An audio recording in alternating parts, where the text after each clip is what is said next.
Ladies and gentlemen, welcome back to the LBLCS. We're back again with some more quarterfinal matchups tonight. We're looking at both the Economy League and the CEO League. I'm going to be your host, Buggleberry Finn, and I'm joined by the illustrious, the elusive, and possibly still eating dinner, Bigfoot. Did I nail the dinner eating part? It sounds like I did. He's still muted inside this channel, which makes me think he is munching away. A little known fact about Bigfoot before we start talking about facts about the league is that Bigfoot has only ever eaten cereal his entire life. He's never had a hot meal at all. He eats cereal, that's it, that's all he does. I'm going to bring you guys on in as people are starting to join this lobby here, and we can see that they have elected to go with the red side here. My No-No Square is the higher seeded team, and they've elected to go with the red side, which is something we might see a lot of teams continue to do here. I do know that. Oh, I gotta reset some documents for this. But I do know a lot of teams have been deciding to go red side. It's a little bit easier for Dragon Control. It is always preference too. Maybe you want to have your draft first pick. Maybe you want to be better in that way. So it is interesting to see what they've picked. Let's see if Doug Dimmadome in the game 2 also takes it, or if they like the side that they are on. As we see, both captains are waiting in spectator along with myself. And I can get Bigfoot into this game as well right now. And he can drop on down. How are you, Bigfoot? Speaking of, There he is. it's me. Yeah, Hello. Fox Daddy is back in the chat, baby. He was banned. Guys, if you don't know about this man, really handsome fella. Fox Daddy. He's a foxy daddy. He's real good looking. And he got banned because I think he said he called someone a bingo bango. And they just banned him. Like, that's it. That's the last straw. Yeah, it's also the first straw. That's one of those phrases that just automatically banned. It's not if you say it the first time, just even just once, that's it for you. You're done. You're gonna need to re-invite me to this game actually, because my client decided to just restart whenever I accepted that invitation. Oh. You want it again? Yeah, give it. Hit me. It says you're in spectators, so I'm not. Oh wait, yes I am. easy. Alright. Couple of things. I showed it on screen a minute ago. In the Economy League, Fatty G has the highest kill participation out of anyone, and also has the most CS. So That's pretty good. it's pretty dang good. He's involved in over 70% of the kills on his team. That's actually insane for Yeah. NBC. That's wild. So they really like to play around the bot lane. They got to be careful. The same with DJ Dice's team, although he's only about 54, 55% of his team's participation.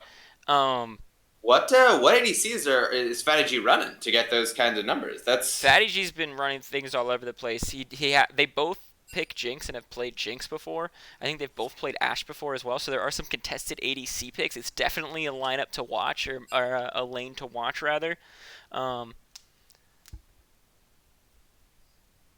We may need a new client. Seeker can't join. Okay. If that's what's needed, that's what's needed. fine. Fine. An update. I'll ask.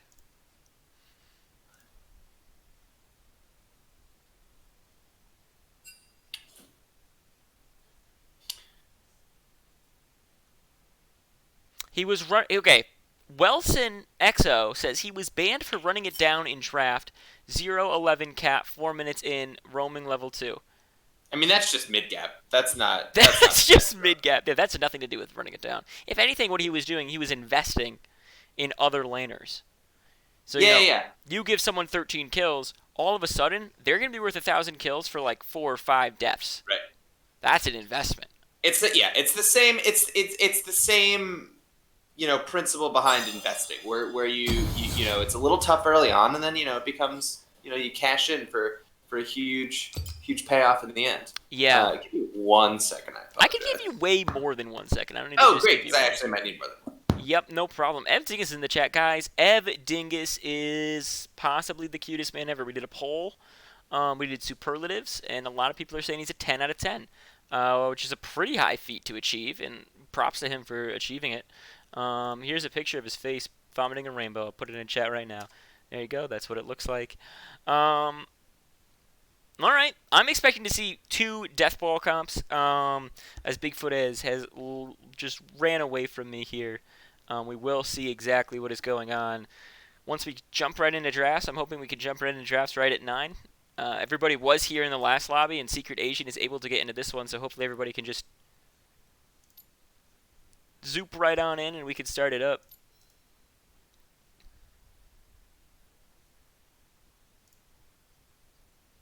I think, okay, if I'm talking names straight up, I think, I don't even know. It's close, dude. I think Doug Dimmadome takes it. Chuck Heavy and Fatty G just dominate the name game here, right? Naughty Nicknames is good. The Secret Asian 16 is also good. I mean, I like Fox Daddy and DJ Dice.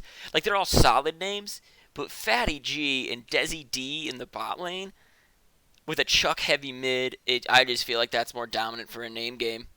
I might be wrong, but what do you think, chat? Nice. Good thoughts, guys. Good thoughts.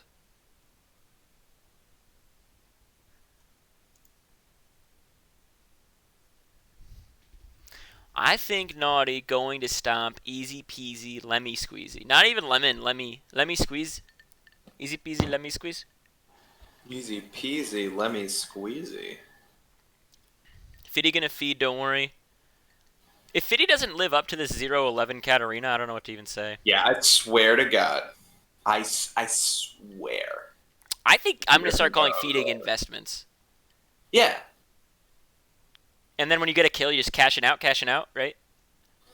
Investing as you're dying. And let me paint a picture for you, and in defense of inting. Okay. Okay. If your mental is so strong and consistent throughout the inting, the other team will be lulled into a false sense of security, which will only come crashing down when you start cashing in the shutdowns. Right? So if you think about it like a graph, right? Your mental stays the same the whole time. Mm-hmm. Theirs starts, then goes up, then plummets below yours, and then by then morale is just trashed.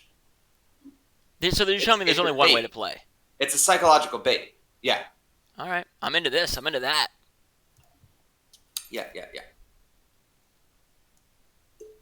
Oh, Fiddy has no mental. That's going to make it a lot harder. He's dead. If you could have a bad mental, right? You could have a good mental, but if you have no mental, you are not alive. You're dead. So you're telling me that Fiddy is a programmed, mechanized creature that only knows how to play League of Legends. Now you get it. Now, am I picking up what you're putting down? Is that what's going on? Yeah. Now you're getting it. Dimmy and Nono, here we go. We got the Penta-Q is what they've decided to go with here. Now, remember, Penta-Q allows you to go slightly over time, and which both teams are fully aware of what happens. When I go to your house and I shake hands with your father, I have a nice sit-down talk with him, and I say, hey, listen up, your son or daughter has been taking a little extra time online in a league I started, and kind of pissing me off, so reprimand your son or daughter. And it's a really stern talking to your father, and it's awkward for you. Mm-hmm. Don't go over those 35 seconds. And it always starts with, hello, sir. I've been spending a lot of time with your child on the internet recently. I do this every night with your son. I do this every night with your son. The Yasuo ban right away against the Nona. They really do like that big wombo combo stuff. Really quick ban shows you these teams are ready.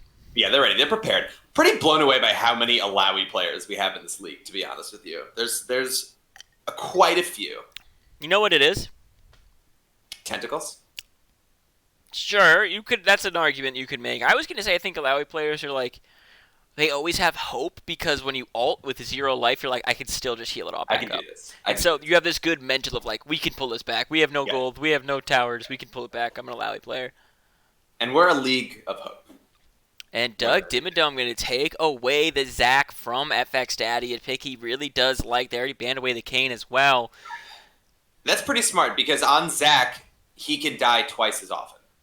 That is smart. And they're taking away the turbo int. Turbo and possibility. disengage. Good move here from Doug Dimmadome, owner of the Dimsdale Dimmadome.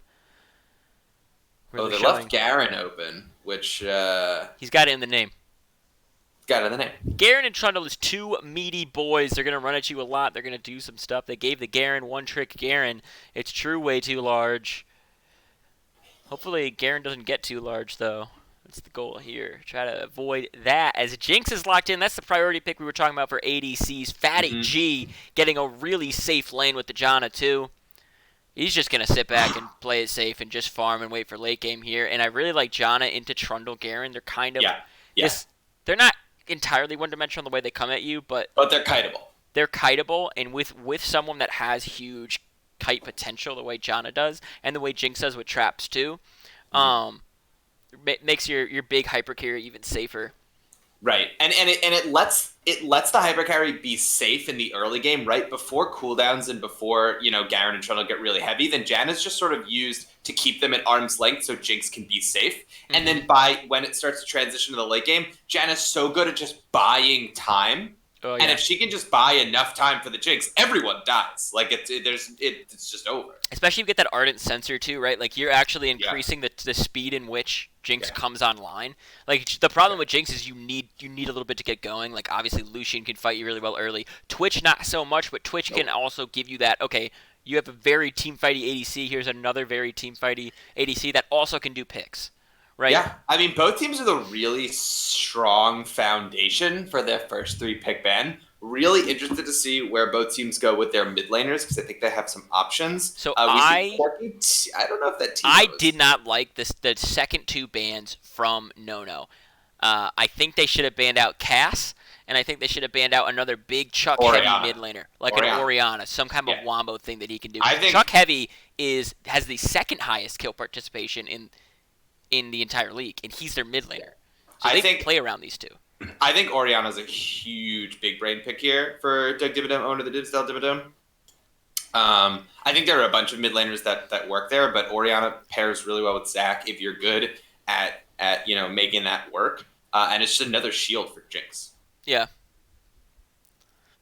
They're going to ban away two squishies and then pick a Blitzcrank, which means we could see now two I like it. heavier members kind of come in. I would. There is the Oriana that we talked about. That's a huge amount of wombo Mm-hmm. combo. Um, and now up for the top lane. I mean, What are you playing Panther, to Garen? Panther for squares. I don't know if you necessarily play. You're not thinking in playing to Garen, right? You have to know that you are. But I think your thought is, okay, what does our team have, and what does our team not have? And your team has really solid engage and disengage. You don't really have this sustained like bruiser that can fight the way Trundle and Garen can though, and I think you might need something like that as we get towards the end of their. And Darius is Darius is available. We've open. seen Panther for Squares pick it and play it. Darius is good into Garen. It's gonna be the Shen though, and Okay, I that like that. provides something similar. It also lets But it's a just lot more pressure on Jinx. it's a lot more pressure on Drinks, but hey, Fatty G, he can Oh handle it. yeah, he's fat. He's a G. Fat he's G, really bro. fun. What you gonna do against a giant fat G? Well, And you're the gonna try to stylist. steal some ults and blow him up. Zac ult's good to take. Jinx ult's okay to take. Jan ult's pretty good to take. Janelt's Oriana really is good because weird it to scales take. off of that AP, and depending on how tanky versus how AP heavy this Silas decides to go, you could full health heal your team here, Yeah. and you already have great healing between Trundle, between Garen, and just Silas's kit alone has a lot of healing in it. So we could see, heal cutting be pretty influential and slow down this Jinx build a little bit, forcing them to get that. I would expect an early Bramble Vest though, as we are right on into the real now over here. I knocked my headphones out again. I'm gonna just move them a little bit. So yeah,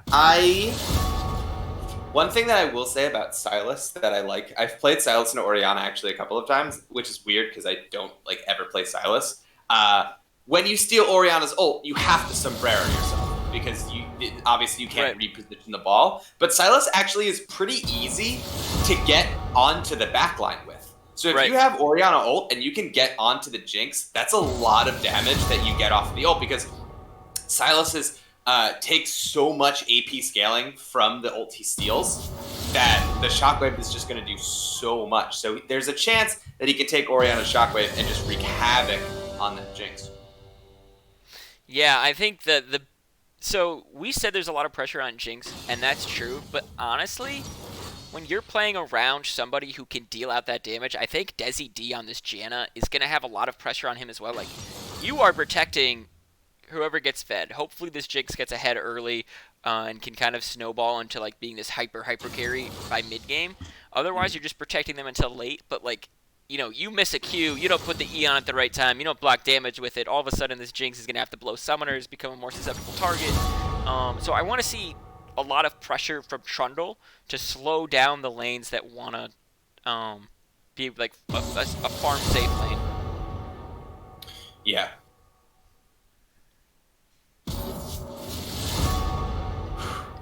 I'm very excited for this game. I think both teams have predictions, chat, predictions, Bigfoot. The series predictions, not this game prediction. I'll get to this game prediction next. Series prediction. I think, if I remember correctly, when I did my pick'ems, I did 2-1 Doug Dimmadome. Okay. For the series. Are you sticking with it? Sorry, say that again. Are you sticking with that?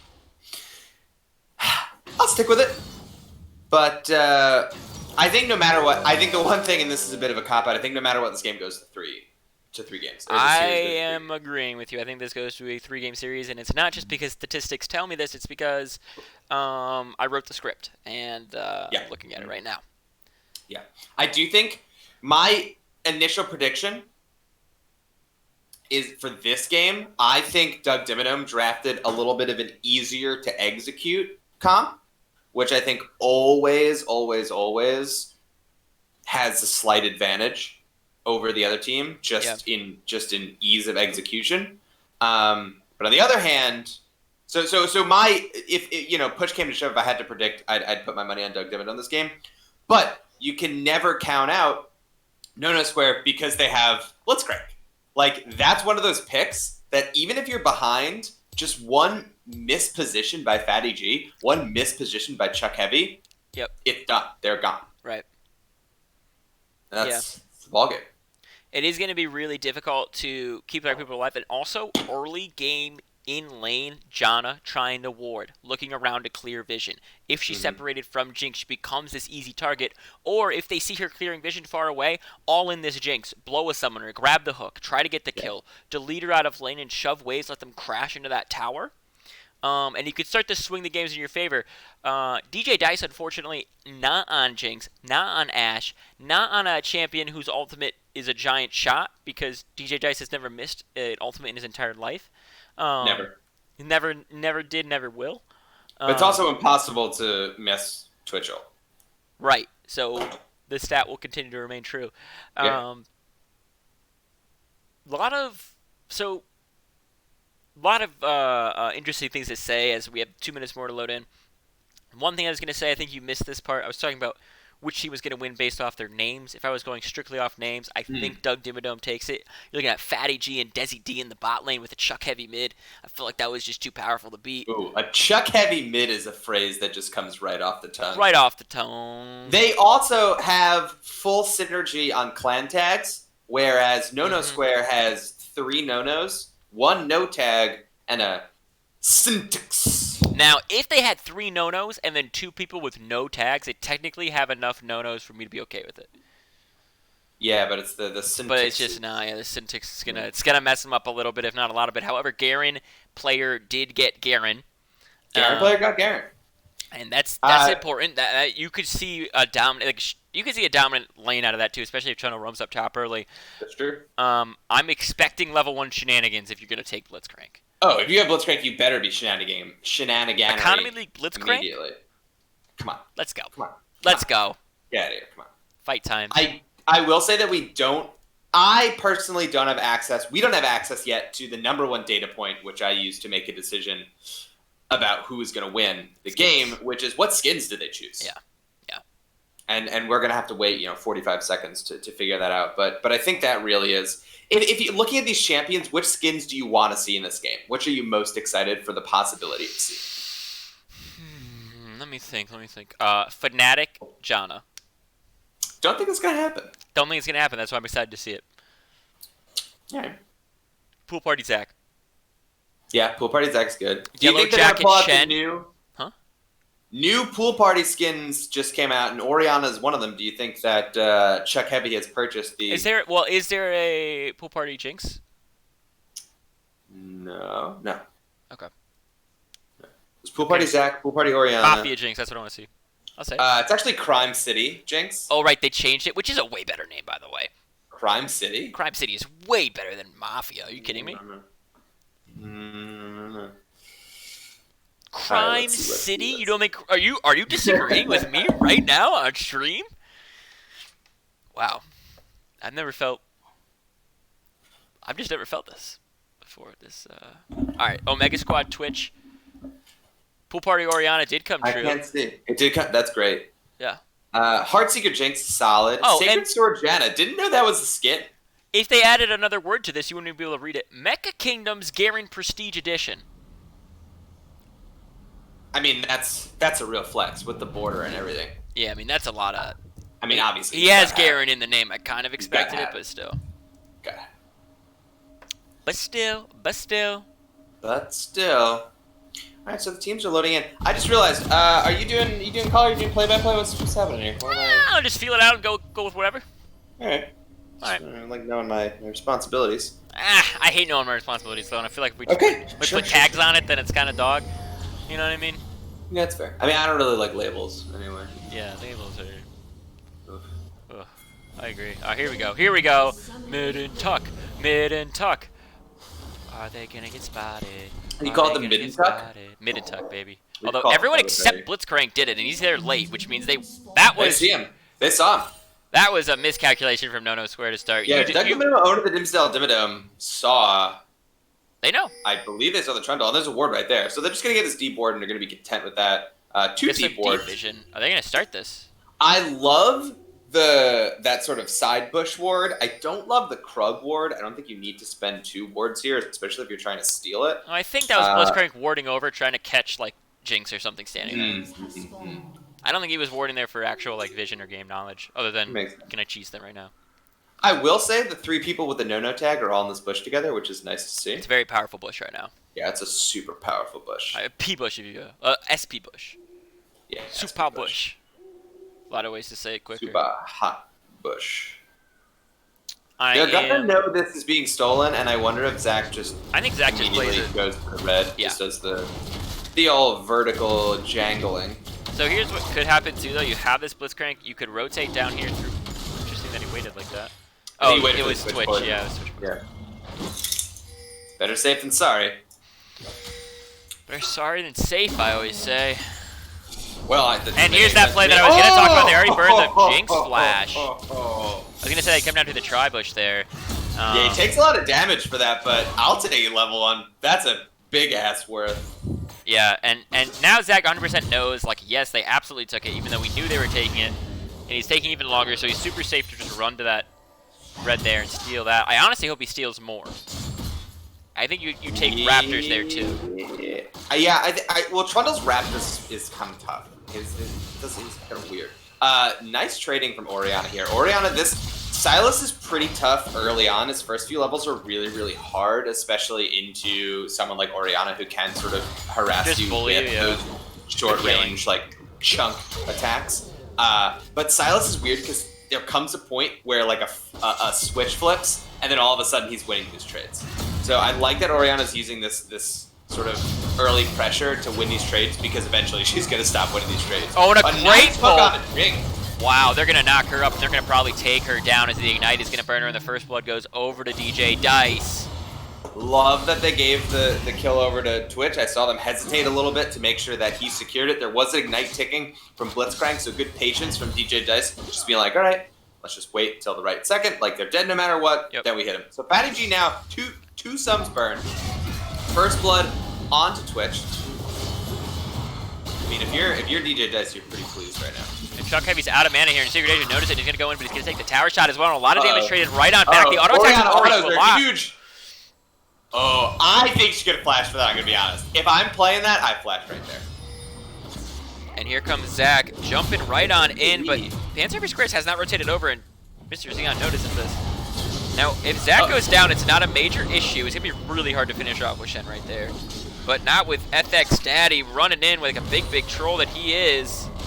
Going to get another slap and a hit and a flash burn from Zach. Heart and Sword Garen spinning all over that Zach. And Panzer Squares a little slow to rotate. I think that Panzer Squares probably thought he had a little bit more time.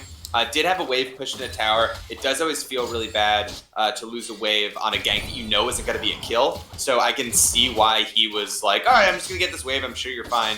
But just spun too fast, man. Spun too fast, and now they're mid lane. Chuck Heavy's running for the hills as FX Daddy into Secret Agent are going to burst him out of lane. Thinking so he probably can't stay. He's going to have to back and either burn that TP or walk back to lane. Trundle Pillar, while nice and disruptive, unfortunately was sort of desynced with Silas's timing, and the Secret Agent just goes slightly wide with his Silas E, and the second part of the Silas E, and if he had hit that, I'm pretty sure that's a kill, or at least burning a flash, but right. Chuck Heavy doing a nice job of just walking out without burning any sums. Good confidence there. Oh, here comes Blizzard. Naughty Nicknames fears nothing. He just wants to kill Fatty G. Let's set Fatty G behind as much as we can. So, I'm going to give you a little bit of fact. Little like fun knowledge here is Fatty G gets really chunked out of lane. Fun knowledge: the average win time for Doug Dimmadome, I believe, is 35 or 36 minutes. It's pretty quick. So they play like. You think that's quick? I think 35 is like kind of quick. I think for economy, even just in general. No, dude. Right? Like, I think it's the longest in economy. You think it's on the longer side? Absolutely. I don't know. Some of their games go like 48 minutes. Oh, okay. They've won one game pre-30. Oh, okay. So that's what I think. I think that the way that No Square are playing is they kind of know that a little bit, and the super late game win condition, right, is this Jinx. Yeah. And so if you shut it down early, you extend that clock to like, okay, we should be more powerful and can continue to get these dragons. They already picked up the Ocean Drake. They have the red side. They chose it. You have that open pit to the dragon, so it's a little bit easier to get them. You're up 1K right now. Just keep pushing this lead and don't sit back and be comfy. Because if you sit back and be comfy and you let Jinx farm back up and match you and farm, she will become more useful late game. Yeah, and Twitch is one of those ADCs where, like, yes, you do want to sit back and farm and scale for late, but if you can get an early advantage, especially into a late scaling champion like Jinx, there is a real possibility that you can shove and you can really dominate that lead and start to snow.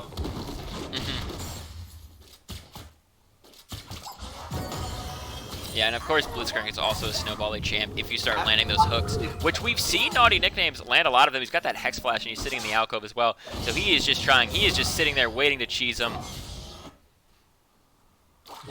Did I disconnect for a second? Very possibly. There's only one way to know. I heard a badoop. Let's go back in time and figure it out. Did you hear me talking about Twitch a bunch? Oh, you talk about him a little bit, and then you snowball, and then you stop talking about him. Yeah, well, that would be the disconnect. That was a good play. Good disconnect. I don't want my fans to think that I just left them hanging in the middle of my analysis. I know that. And here comes the play. They're going to look for Desi D. Fatty G is the one separated, though. The hook is not going to connect. They're going to burn the flash again. The Trundle Pillar is going to knock him up, but they're going to zone him out with traps, and FX Daddy's has to wait for these to go down, but he's still going to get hit by one. It doesn't even matter. Top lane is fighting a little bit. I want to see.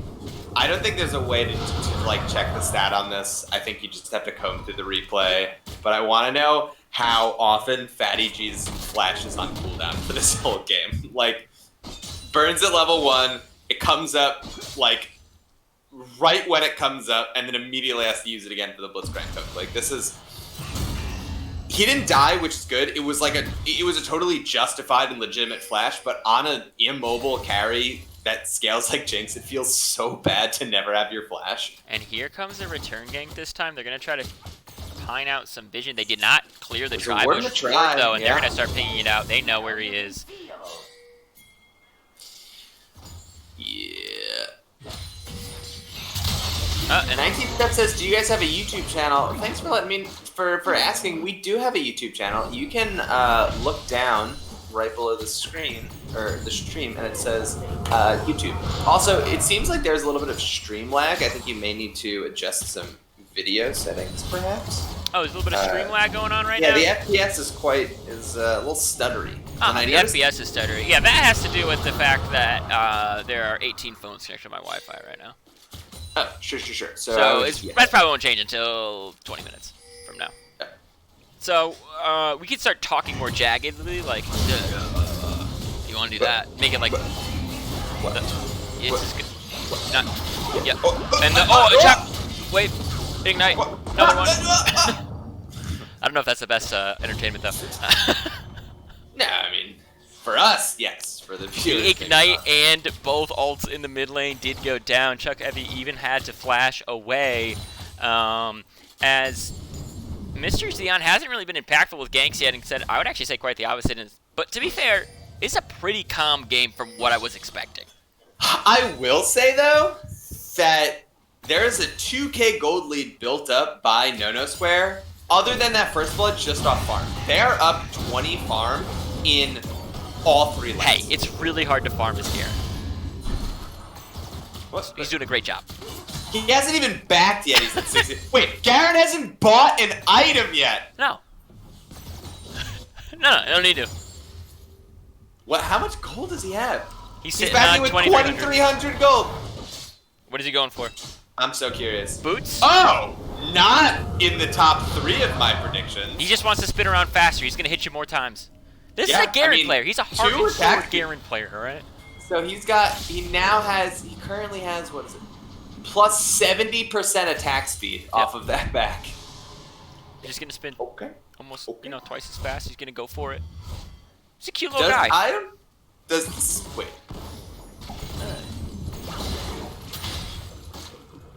Attack speed. I wonder. It says that. I mean, I know that the attack speed increases the number of strikes, but it doesn't say like what the scaling of that is. I'm curious. Wonder what the math on those spins are. So we see Zach taking that Rift Herald. Nice little pickup there as Nono Square grabbed their second dragon, and they really want to roll Infernal Soul here because they can't get Ocean. They did it. It is Infernal Soul. Oh boy. That's exactly what they want. Yep. Oh, and here comes the gank in the mid lane right now. He's going to steal up the ultimate as they're going to just bounce him around. He's going to bounce him right back, and here comes the pull from Naughty Nicknames. Mr. Xeon with an unnecessary flashes. Let's go get hooked a minion there. Panzer for Squares is now fighting this rapidly spinning Garen. He's spinning so fast. Uh-oh. Passive is up. Now, TP is up from Panzer for Squares. Oh, can they get this to Twitch? They do. No, they don't. Oh. They don't. I thought they were gonna get was that a red buff or a Cinder Hulk burn? It was one of them. It wasn't an auto attack, so I think that they did want to give it to Twitch. I think they just sort of mistimed that.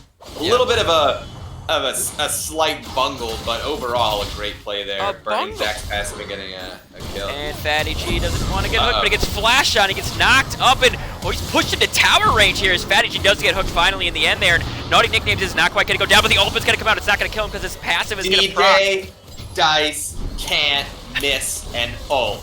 He crushed that Twitch ult. He smashed his finger down on that R and just let it rip. Didn't miss a single one of those auto attacks. DJ Dice, I heard he was a science experiment gone wrong. Yeah, I mean, that's accurate. I know that because I was the scientist. That's smart. That's smart. Sometime in the late 1940s, NASA did an experiment. Yeah, I'm actually very old. Heart and Sword Garen, just healing back up, you know. He's gonna go spin and trade. This is how Garen plays the game. And he likes it. He likes playing this way. He's just winning these trades so heavily. He does have the ultimate up available still right now. He's got a level on him too. Oh, there's a level. Never mind, I lied. Apologize. Shen's doing a good job, although I will say Shen hasn't ulted and hasn't TP'd. And I think he could have, and I think they could have traded Blitzcrank for Jinx earlier if he had just done it. Yeah. I will say, I'm also like, how much damage would this Garen be doing if Shen didn't have this armor? He's winning these trades and Shen has bought straight tank. Yeah. Pants for Squares. He knows all about it. About 3/5 health right now. Garen back up to full with that passive, which is just... Uh-oh. He walked a little too deep. Oh, no. He's going to walk and try to E, yeah. But might burn... No. Nobody knows where the junglers are right so now, so I think... oh, no, they do know where Zach I am is. pretty certain that Garen could have caught him. Yeah. Garen they knew where Zach was bottom. They knew Zach was bottom, and Garen had level 2 boots, and had flash up, and he could just wait for his Q timer. It's much shorter. Oh, that pillar was almost so good. Yeah, that was... I held my breath to see if that would work the move. DJ Diz might be getting caught here. Oh, that's a great ultimate from Naughty Nicknames. They're going to knock him up as well, and they are going to take down Fatty G. Goes to 0-3-0. This prodigal of the bot lane, this massive Fatty G, finally meeting his matches. You know what? No Square's prepared for this. You can see the way they're playing around bot lane. You can see the way they're trying to shut him down. They knew he was the star. I will say Fatty G still has 100% kill participation in this game, though. True. So that's, his stats aren't ruined. Yeah, but so does DJ Dice. Oh, crap. All right, you know what? It's on. It's on. And they're going to go right back in. And it's going to hit both of them. A flash from FX Daddy means Mr. Zeon's in a little bit of trouble, but here comes the Shen ult. Making me eat my own words, and he might have to go in with his E. He does. He flashes forward, and he nags it, and the Secret Ace is dropping super low. But he's going to heal up. He's going to take down Zach first, and this could be a 2-for-0, and it is, as Panther for Squares running for his life, but he will go down as well. Can they give this over to DJ Dice? Heart and Sword Garen says, I've been working to kill this man, and I'm going to take it. Yeah, that ult felt personal, and I think the team was happy to give it to him. Whenever you have a champion's name in your name, always happy to give you gold. I think that's pretty nice for them. That was a really nice series of plays from No Square. And I said it before, their comp's a little bit harder to pull off. It's a little weirder. It's not as straightforward as Doug Dimmadome, but they're making it work. And they're up 6K. Wait, yeah, they're up more. 6.5. Yeah, they're up almost 7,000 gold and 2 dragons 15. and 7 kills at 16 minutes. Yeah, this is, and that third dragon's gonna spawn right now. 10 seconds until it is up. Listen, I'm not picking favorites. I'm not picking sides. I just want to see a couple pentakills, right? That's it. Yeah, I just want to see, like 2 or 3. 2 or 3 pentakills, a couple... If we saw 2 or 3 pentakills, I'd be super happy. A couple Dragon Baron steals, backdoor race into a 3-game series. So, Doug Dimmadome did get to this dragon first. And the 3rd dragon is where you really need to start contesting, because if you're down 3-0 in dragons, that might be a little bit of a hasty... This might be a little too aggro, but the Shockwave does connect onto Naughty Nicknames, but in the back lane... Oh my goodness, Twitch knocking out so many people as they're going to get the 2nd of the fight. They're looking for the 3rd. Mr. Zeon running for his life, but Naughty Nicknames knocks him up. He's able to jump away. DJ Dice playing only the hits today. Spinning the hits. DJ Dice is spinning the hits, baby. Up next, triple kill for the Rat. Oh, that was a little... Alright. Yeah. It wasn't that close, but it was a little close. It's closer than I thought it was going to be. I mean, Jinx is down 0-3-0 and is still kind of even in farm when you consider that they've been dead 3 times. Yeah, I mean that's nice, right? Having this comp, you always can fall back on like, well, let's just, once these outer turrets start falling, Jinx can sit in the side lane and freeze and maybe get enough items to scale. I think the scary part of that is they have 3 dragons now, and they're up 9K gold, and they're going to take the Rift Herald, and they're going to take an outer turret. Like all 4 of the champions, honestly, all 5 of the champions are great at breaking this like anti-siege stuff. Like Garen can sprint in at you. FX Daddy on this Trundle can just run at you and throw the pillar up, slow you down, get the ultimate, get tankier, tank these tower shot. Blitzcrank can just pull you out. So you need to be able to clear waves as a group of people, but you also need to be able to clear safely under your own tower, which can be very difficult. I mean, that's it. Yeah. This is best case scenario for No Square in their comp, like you said. Like they have the tools to stop what Doug Dimmadome wants to do to stay in this game. It's gonna be a tower. They don't even have to drop Herald for that tower. They might look for a tier 2 here. Blitzcrank on the wrong side of the map, and it looks like Twitch is going mid, so they might just wanna. Yeah, they're just gonna move out. I wonder if they're gonna try to take this tier 2 mid. They might try to. They might actually just be setting things up, trying to force them to rotate here, looking for picks. I mean, these 3 people basically just want to kill. Yeah. But And they're going to find Orianna a little bit too far, but that pillar might actually help her be safe. A huge shockwave's going to knock up 4 people, but she's not that fed yet. They're going to pull in Mr. Xeon while he's ulting, and they are going to get, a huge taunt from... This fight is gnarly. Everything hitting from the side of Doug D, but when you're down at 10k gold, it doesn't matter. Yeah. And I think that was a really great shockwave from Orianna if it was used purely to stall out the fight and stop it from happening, as we see Twitch picking up a double kill off on the side. But once Zach went in, then, a nice hook on Jenna. Great hook, and Desi D is going to fall down. A dead support. They're going to look to push and get an in. They could easily get an in-hit right here with this. Although I think you wanted to actually try to tank that so that it got another hit.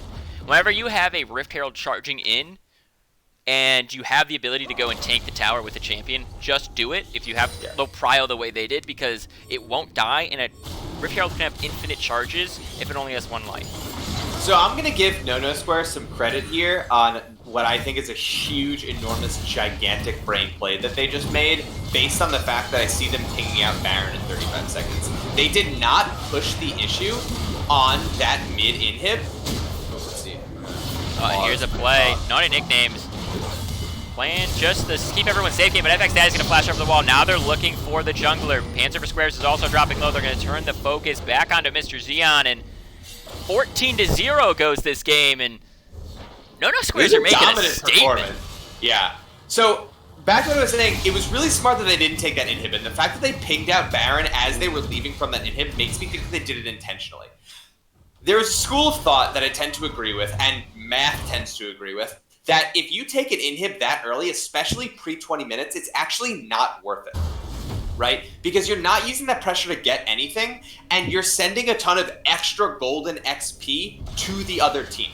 So by not getting that inhib, it means that Jinx can't just sit mid and farm these supers. They don't need the pressure from those super minions. They have the pressure just have an everywhere. open inhib They have so much whenever they want. Right. So instead of getting that inhib and then using that pressure for Baron, they just prevent Jinx from getting what she wants, and now can just put their pressure in side lanes and go for Baron wherever they want. And now they're just going to make a giant play right here and try to stun people up. They're going to look for at least 2 kills, as Shen has already fallen, and they're looking for their 16th kill of the game.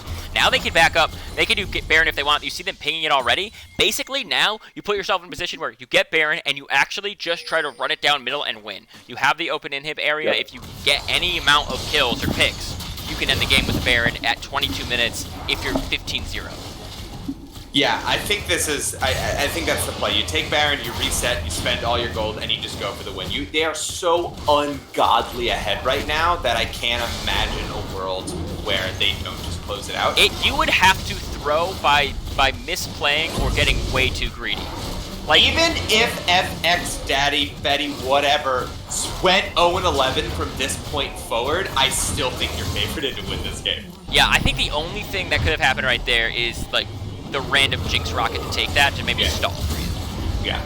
Oh, and here comes the Shen ult on to Heart and Sword Garen. It's actually decided to have stolen it earlier from that fight when they killed him. And they're going to start to back away, and the shockwave misses entirely. Wasn't on the right target there. And Doug Dimmadome, owner of the Dimsdale Dimmadome. This is a tough spot to be in. And I mean, this Dragon Skull is up now. We see pings coming out on the side of Nono Square saying, let's take this Infernal Dragon. I cannot imagine how scary a 15-0 team with Baron and Infernal Soul is. And they're still trying to check. And a goodness! Huge hook. Oh my lord, naughty nicknames. Give the boy a naughty nickname. He deserves it. Unable to steal that dragon right there. So they're going to go in. They're going to take their second kill, third kill of the fight. Looking for their fourth now, and they grab it. They know it's over. They know it's done. So, No Square says, no, stop, don't touch me there. Doug Dimmadome completely unable to touch them anywhere. A perfect game from No Square to start off the series. Very dominant performance. This is playoffs. This is quarterfinals. And one team looked like they had a full plan of exactly what they wanted to do. And it completely countered, like Doug Dimmadome wanted to sit on their butt and they want to say, hey, let's get till 28, 30 minutes. Let's just get there. Let's just sit back. We can concede a couple objectives. What they didn't expect was to be camped over and over again in the bot lane. Blow those summoners. Get Jinx so far behind that they don't have something, like they can't rest on their laurels. They have to try to make a play. And now they're behind 6k gold and they can't touch us. So really good stuff from them there as we are going to load into the next game pretty soon. I know that they are going to be inviting me soon. They really like me, so whatever, you know. Pretty cool. Pretty cool guy, if you will.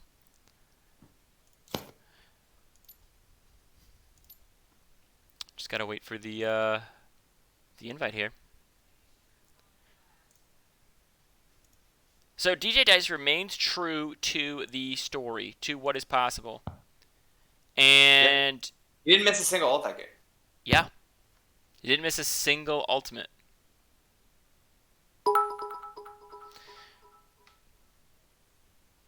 FX Daddy will feed next game, my bad. Yeah, that honestly did not live up to the 011 Katarina in that game. And I'm not saying it's bannable offense. I'm just saying, watch your back. Watch, don't invite me over. I'll talk to your dad about it.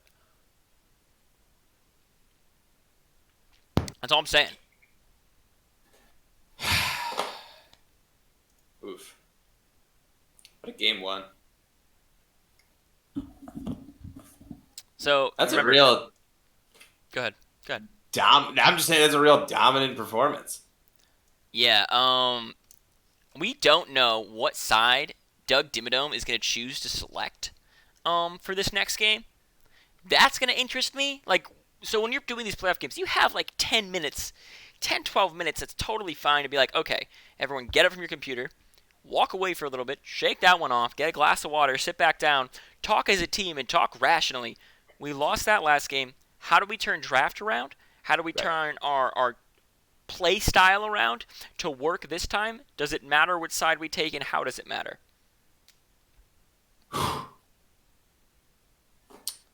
I mean, if I'm... They're saying we should restart our client. Oh, okay. Sure. If I'm Doug Dimmadome, I mean, Garen has to make its way into those bans somewhere, right? I think even though it wasn't the most dominant pick there, right? It still makes life so much harder. He is so comfortable on the champion. It's in his name. Played that lane really well. Never really let Shen do what Shen wanted to do in lane. I don't know. I don't know how you adapt to that. Sorry, 1 second. I need to restart my Discord really quick too, I think. All right, no problem. Zach is a cat, says Pace Tasters win. Pace Tasters game is locked in and set in stone because they secured second place. So they're going to play possibly against the winner of this matchup and possibly against the winner of tomorrow night's matchup. They will be playing on that Saturday date. So that first game that we are streaming on that Saturday is when they will be playing. We're going to see who they do end up playing. Right now, my No-No Square are looking pretty threatening. And Doug Dimmadome have the ability to turn it around. Doug Dimmadome started off the year contesting for first, kind of fell apart a little bit in their last two matchups and dropped some points and weren't able to keep and secure that second place position. Instead, locked in that sixth place position, are now against the third place, my No-No Square. But my No-No Square went 19-0 last game, a super dominant performance, and are looking to take it in just a two-game series. And then we could probably hop right on over to the Glacial game that's going on, if it still is. And I'll find out about that hopefully in the middle of this one. And I'm just waiting for an invite now to get into this. My game version doesn't match the version of the party owner. Get destroyed. Get destroyed. But I restarted my client. Get destroyed. Alright, let me restart again. Riot Games, what are you doing to me? Puts out a patch for their client at 9:42. Middle of a There was a patch today, right? Yeah. But earlier in the day. Yeah, I bet you it's some hotfix. There's some weird secret bug. Yeah. Whoops. Yeah, they have to fix the bug where DJ Dice hits all of his ults. Yeah, that was a messed up one. I'm going to ask what side. What side do you think is the better side? If you get to choose side selection, what side do you want to take? I'm remaining silent about this because I have to play. You're right. I'll ask you, what side do you think's better? I don't know. Well, Chance, what do you think? You don't get to be sneaky. I mean, I've got a lot of opinions on this. Do you? I do. Tell me one of them. Yeah, tell me what opinion you have. One opinion that I have, I think kimonos are a classy thing to wear to dinner parties. I don't even think that's that. That's not a. You can't have facts as Yeah, opinions. that's a fact. That's yeah, a fact. It's an opinion. It's ridiculous. Well, I just pulled out. I just ran the numbers, and that's a fact. That's like saying Napoleon was taller than all of us, and like, shut up, you know. Yeah, right. Yeah, idiot. Oh God. Not that you would know anything about Napoleon. You don't know anything. That's what everyone says about you, dude. Everyone says you don't know anything about Napoleon. I have just gripped the arms of my chair so hard I believe I've left indents in them. Listen, when we start our own separate Napoleonic history Twitch stream channel, then I'll go off on you. But anyways, that's all I came to say. Is I'm wearing a kimono, so I thought that I would. Are you going to a dinner party? No, I'm not. Well, this is my lounging about kimono. My dinner party kimono is in At the dry cleaners. Your DPC. At the dry cleaners. My DPC, yeah. Dinner party, come on. Yeah. Dinner party, come on. Come on, come on. Well, it looks like you guys have got some work to do. Yeah. Nah. We've got work to do, and we're going to do it. And they're going to go into Pro Draft in just a second here. Oh, it's actually a PentaQ, and I'm here. By the way, it's blue side. Wow. Interesting. Weird that he had to talk so long before he answered our question, but I commend it. That is that is a thing. Just stalling for time because he had to think about. He was like, "What are the two sides? What's at least one of the two sides?" He had to remember one of them. He was busy skimming the Wikipedia page for Napoleon. Yeah. It's true, guys. We are waiting for. So it does look like they've elected to take red side. That's both teams electing to take red side here. Wonder if that is a trend we'll continue to see throughout all leagues, or at least throughout economy. It's definitely interesting to. Oh. We're starting to grin. Remington's banned away. Ooh. All right. Yasuo is taken away. All right. Pretty similar band so far, no lie. If I'm Doug Dimmadome, I don't change a thing. Are you Doug? If you're Doug Dimmadome, you don't change a thing? Not right. That's right. That's right. I think that if they leave it open again, I mean, it's not really even a contest, but they didn't. They took it away this time. And again, the Zach being the first pick on the blue side. I think Zach must be a really hotly contested pick. I think Zach is a great Doug Dimmadome is going full reverse on him. They say, we're going to take the Blitzcrank this time. We're going to see what you guys can do against us here. They took away the Garen, so there's going to be a new top laner. And the Chuck Heavy special about to be delivered. There's the Jinx. Now, I wonder what support they pick here, because I think Morgana's pretty good into Blitz Diana and serves a lot of sort of similar purpose too. And there it is. There it is. The Jinx and Morg picked up from my no-no squares. Doug Dimmadome are looking for their third pick. Guys, I think some phones did disconnect from my Wi-Fi, so if it is not choppy this game, good. And if it is choppy, somebody message my Discord. So I wonder if they pick a little bit more of an early game ADC. Okay, Graves is good there. I'm wondering if they pick a little bit more of an early game ADC to pair with this Blitzcrank to put a little bit of pressure on Jinx Morgana. Either that, or I think that, it's a snowballing champ again. The way Zach is a Cat says, don't ban Garen. Hey, did you watch last game, Zach is a Cat? Did you know that the top laner's name is Garen and that he's a one-trick Garen player? Because if you didn't, now you know. Now you know. You don't know, now you know. You know. Yeah, if you could ban 135-ish champions, I think you could really narrow down who they'd have to play. Yeah, I think that's a really smart thing to say, and I don't think that enough people do that. Yeah, and Zach's a Cat now going with ban Garen. I support this. Ashe is going to be banned away. We do know, I did talk about those are the two big ADCs that we see these two teams pick up. Yes, last night Cooney gifted you a sub, Zach's a Cat, it's true. Let's see if they take away another. He was giving subs left and right. Dude was just Mr. Moneybags flexing on people. Cooney's real name is Mr. Moneybags. They're going to ban out another ADC here. Really try to penalize Doug Dimmadome for not taking it earlier. I like these bans. I like targeting ADC here. Oh, there's a Caitlyn. There's a Caitlyn. Okay. Strong. Honest, Caitlyn's one of those, if you don't fall behind heavily, Caitlyn's just strong throughout the whole game. Mm-hmm. Really strong 3-item spike. I think Caitlyn Blitz can work, but is tough to pull off. If the Caitlyn's really good and knows where to drop the trap when Blitz hooks someone, there actually is a pretty nice CC chain you can get between the hook, the knockup, and the trap.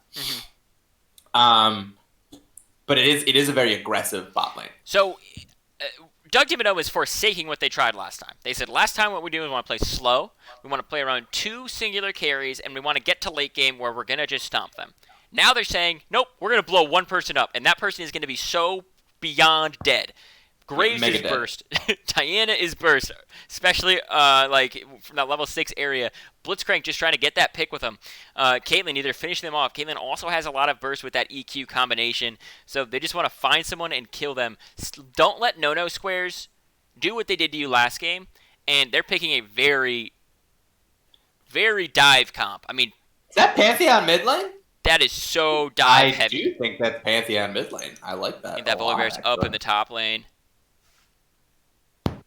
So interested to see what top laner they use to round out their pick here. I think they are a little on the squishier side, so I wonder if they're going to look towards a tank or even I guess a bruisery champion. Yeah. Okay. Wow, they really don't want this Jinx to have fun. Jinx just wanna have fun. And this one won't get to. This one probably will not get to, as hopefully we transition on over to the actual pick and ban where we get to rant and, ramble about whatever the hell we want for 3 more minutes. 5 more minutes? 5 more minutes. It takes 2 to get through, and then 3 more before we load in, and then... You know the drill. You've seen drills. Counting, You've seen drills before. Any truers in the chat? You did a really good job of counting. counting. Any truers in the chat? Yeah. Yeah. Any update on the Glacial game? It's occurring right now. It's happening right now. I do also believe this to be true. Speaking of the Glacial game, by the way, yeah. We've added some new sounds that you can get with bits, and personally, I think the Glacial one is my favorite. Really? Did you hear the Doug Dimmadome one, though? I know. I love the Doug Dimmadome one, but I really like the Glacial one. So if we get to stream any of those games, I'm hoping to pop that one real quick. What's a pop sound? Not your average one, but it is one. So that's correct. Game 1 is going on Glacial leads. So, okay, in the game, they haven't won yet. They haven't won yet. That's actually great news. Because hopefully we'll actually be able to catch Game 2 and possibly even a Game 3 right after, and we will stream those. So stay on top of that, Zach is a cat, and you'll get a bunch of kisses from LeChance. Can we just start giving those out? Can we give those out? Kisses? Yeah, from LeChance, like without his permission? I think we can. No, he signed. It's part of the contract. Yeah. From a legal standpoint, we're fine. Okay. That was my only question, and I'm glad that we are okay. He's excited about that. Who wouldn't be? LeChance's lips are softer than... I can't think of it. My CC. Softer than my CC. There we go. A little bit of an insane pick order we have here from Doug Dimmadome. Really like it. The real chaos up there. Appreciate that. Oh, we must have missed that. There was actually a Malphite. Did I not see the Malphite get picked? Was the Malphite the Diana or something? Malphite was the last pick. Malphite was the last pick? Did I just zone out for it? Maybe. I said a thing. I was like, ooh. A rock? Did you say something about rocks? I said like, ooh, they don't want this Jinx to have a good time. When are they going to make a Dwayne The Rock Johnson skin for Malphite? That's a good question. Let me hang on. Here's message Riot real quick. Yeah, hang on. Let me message Dwayne while you're at it. Okay, sent it. Okay. Download the response in a couple minutes. Okay. Enhance. Zoom. Enhance. Zoom in. Instead, they're working on it. Okay. That'd be a great skin. I think also maybe like a John Cena Evelyn would be good. That wouldn't be bad. Because you can't see me? Yeah. Yep. But so it's normal Evelyn when you can see them, but when you can't see them, it's John Cena. When they go invisible, it turns into John Cena. But just for you and for your team, like no one else gets to see it. Right. The enemy never gets to see John Cena. Yeah. Although if they use Sweeper, maybe they just see the outline of John Cena. That's terrifying. Oh, that's even scarier.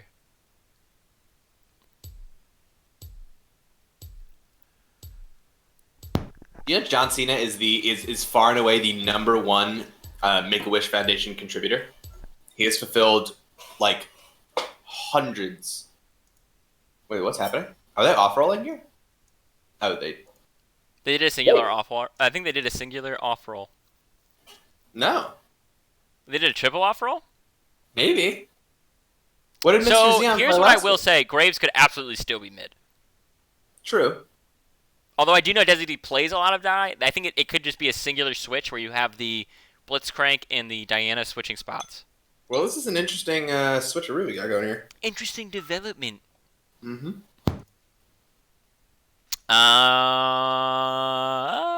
So one thing I'm seeing that could be an issue for the side of Doug Dimmadome is, what are the rules on swapping like that? So I'll tell you right now.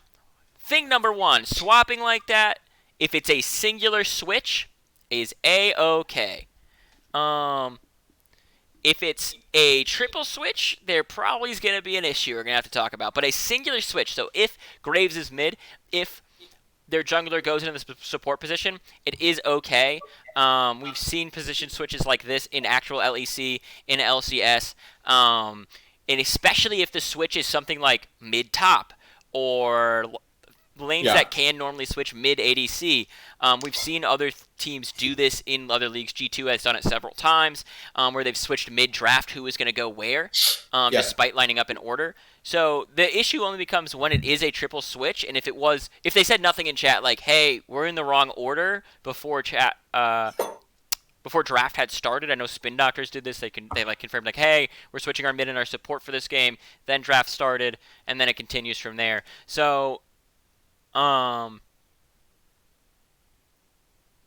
I don't know. I think this is right. To be totally transparent, this is an issue, not an issue, but like this is a topic that has been debated quite a bit with a couple of contrasting viewpoints on what is allowed, what isn't allowed, what should be allowed, what shouldn't be allowed. So I personally think that if you have people who can flex all those roles, like. Yeah, it looks like they're saying there's a lot of role switches going on. We will see when we load into the game here. If it's paused for any reason, unpause it and play it out. That is what I am going to say. And now going into this here with this, and we will talk about it after, depending on the result. How's that? Sounds good to me. The one thing I was going to talk about is that my no-no square, right? The team that is blue side, the team that has the Jinx, that has the Morgana, that has these three meaty men, is that I'm a little worried that they might be a little too hard to kill if they do get any lead. You have a lot of burst damage, but if you pull in Volibear, it's a mistake. If you pull in Zac, it could be a mistake if he's not behind, right? Last game we saw it worked a lot, but Zac got scuffed kind of his first 3 attempts at ganking. So he was behind not only CS and experience and levels. I mean, he was just behind in general, and so was his team. So him going in, they couldn't follow up. They couldn't do anything. If my no-no square gets any type of lead that they got in game 1, then you can see these guys kind of becoming unkillable. And we do see it is a triple switch. We can talk about that directly with Doug Dimmadome when this game is over, obviously depending and varying on the result exactly what will happen. We see this Pulsefire Caitlyn skin coming out of Fatty G. Talk to me about the skins Pretty here. good. Which is Blue Blitzcrank. Yeah, I mean, get out of town. That's incredible. Get out of town. Fantastic Blitzcrank skin. Also really like the Odyssey Jinx. I think Odyssey Jinx has one of the better auto attack animations for Jinx skins. We do see the Crime City Graves, which many people will tell you is the quote-unquote best Graves skin. Dark Waters Diana, fine. Morgana, Pantheon, and Zac just saying no skin. Yeah, they don't want it. They hate it. Same for Malphite. I don't care. Because I'm a big rock. What are you going to do? He's a big rock. What are you going to do? Well, there's no Dwayne The Rock Johnson skin. Why even bother having a skin on the champion? Right. It's a protest. Yeah. Yeah, boycott Malphite skins until Dwayne The Rock Johnson comes out. Start that. Thank you. Being told game is having a hard time loading. Well, that's definitely for sure because we're in this loading screen for a bit. Are they still in loading screen? This message came a minute ago. From? DJ Dice. DJ Dice. Throwing out some hot mixes tonight. DJ Dice.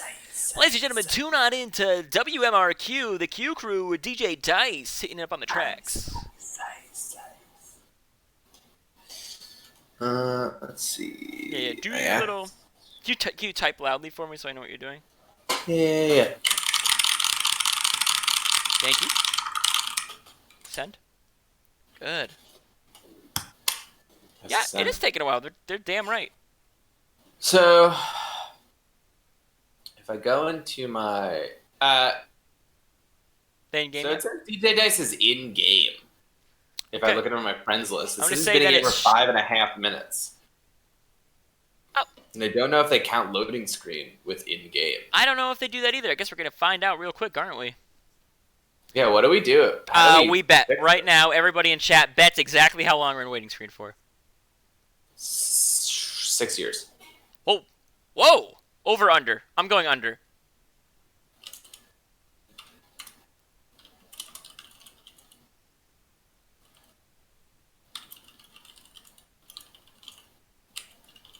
I'm gonna play the quiet game with you, but I'm gonna win because I'm handling. typing.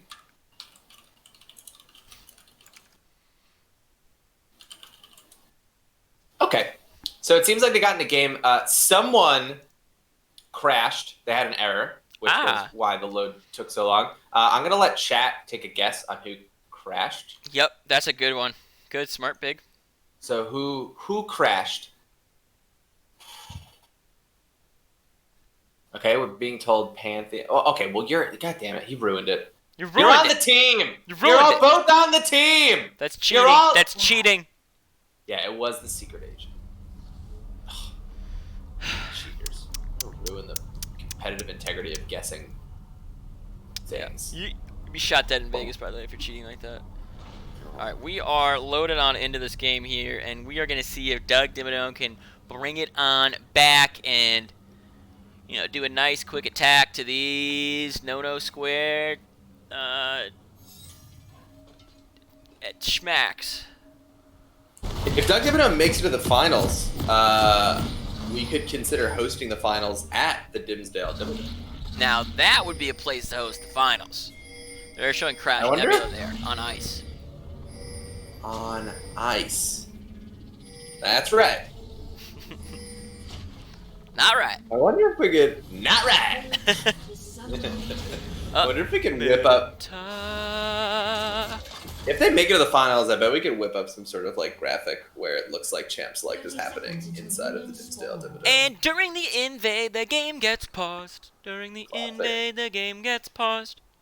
So that's tough. It took them a while to pause, and unfortunately for No Square, they were a little late on that pause, and Doug Dimmadome is pretty far into this invade, and they do have the Blitzcrank. I'm going to take this opportunity to get some more Takes two to tango. Water. We're playing at home. Pump in that emo and let us know exactly how you're feeling. I'm feeling, as most people would say, hunky-dory. The seconds will pause for a second just so everybody else knows. We're going to be here right now waiting for this pause here to end. And I've got a little bit of a story to tell you. And my story is revolving only around teleports. You see more teleports on the side of Doug Dimmadome, owner of the Dimsdale Dimmadome, and less on the side of my No Square. But they do have the Ultimate of Pantheon, which is a roaming ability. It's a global, if you will. It can be used to match teleports like Desi D's here. And Pantheon didn't buy items. He's not connected. This is why this is happening. He's the one who had the crash, and they're waiting to get back on and live in the game. Unfortunately for me, I also really need to get up and do something, but Bigfoot is... What did I miss? Oh, well, you missed me complaining that you got up when I needed to get up. Oh, so go get up. Go now, live your life. I'm going to get up. Yeah, I'm going to go do something, all right? I'm going to be back. I'm waiting to talk to the chat by myself for an hour now. Oh, weird. All right. Yeah, go ahead. Hi, chat. How you guys doing? What's going on? Pog. Okay. Zach is a cat claims that he is the most Chad gamer in the league. And spams a bunch of takes two to tango emotes like those. We do have a bunch of emotes now. He was voted it. I didn't vote. How many emotes do we have in this chat? I wonder. We have pants. Pants a good one. We send pants.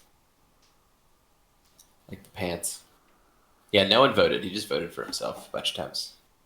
And X Ranger voted for him once. Mine is 100 stream points, highlighting that. I like that. I got a bunch of Oreos. I'm gonna eat them loudly Sorry? on stream. I got a bunch of Oreos. Oh, great. Yeah, eat them really loud. Got a whole sleeve of them. A whole dude. That's how I gotta eat them. Oreos, Ritz crackers, Fig Newtons. Those are eaten by the sleeve. You don't look at serving size. You just sleeve those bad boys. Cheez-Its are by the box. By the box.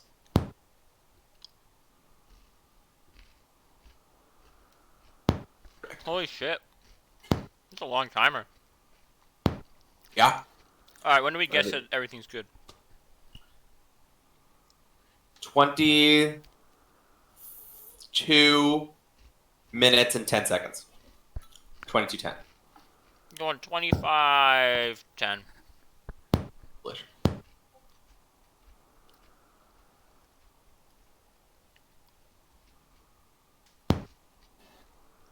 How many Oreos can I eat before they unpause? Oh. I'm on 3. Yeah, you can eat all of them. For sure.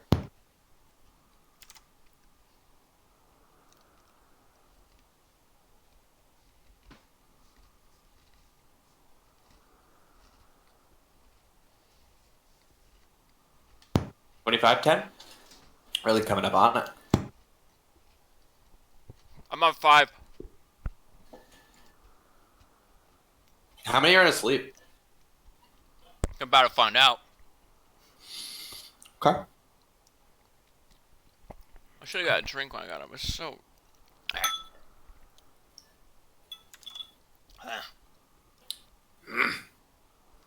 Ha! 25:20. I like What that we I have the said? most viewers during the stream, the part where I'm cramming Oreos in my mouth. That's what if it was shown on screen, we would double our viewership. Yeah. Maybe that's what we do for finals. This is the 7th right here. A summoner has Oh, he reconnected, but it's past 25:10. It barely, though. I'm still gonna give it to me. Fuck.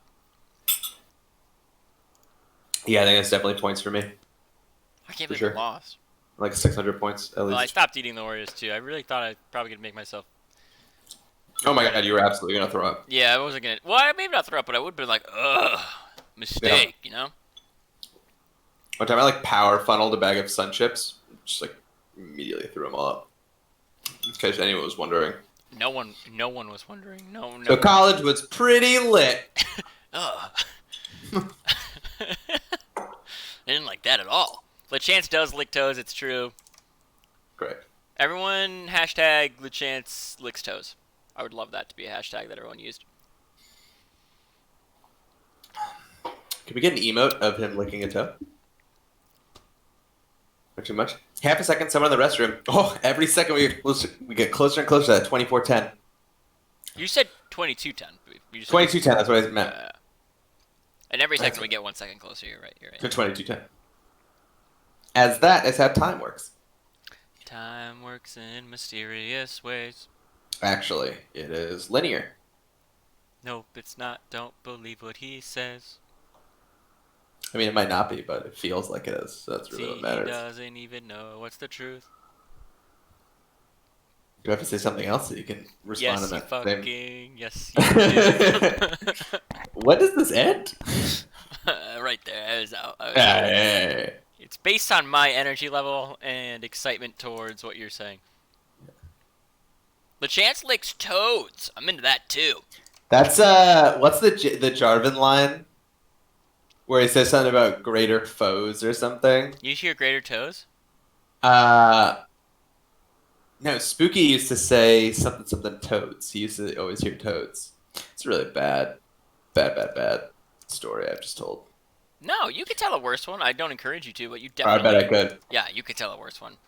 A great story that's coming up is going to be me nailing this pause time prediction, though. I'm gonna lose my goddamn mind if you get it right. Also, I'm gonna say what you told was what I call, and if anyone has a significant other or someone they are dating that tells terrible stories, I'm not gonna use my girlfriend's name, but you told the way she tells a story, where you tell a story that has no ending, and you can't remember it, but you just want to tell me a little bit of information. If anyone has a significant other, I don't understand those stories. If you're gonna tell me something, tell me, climax it. Tell me something. Tell me something. Yeah, no. Oh! You were close. Oh!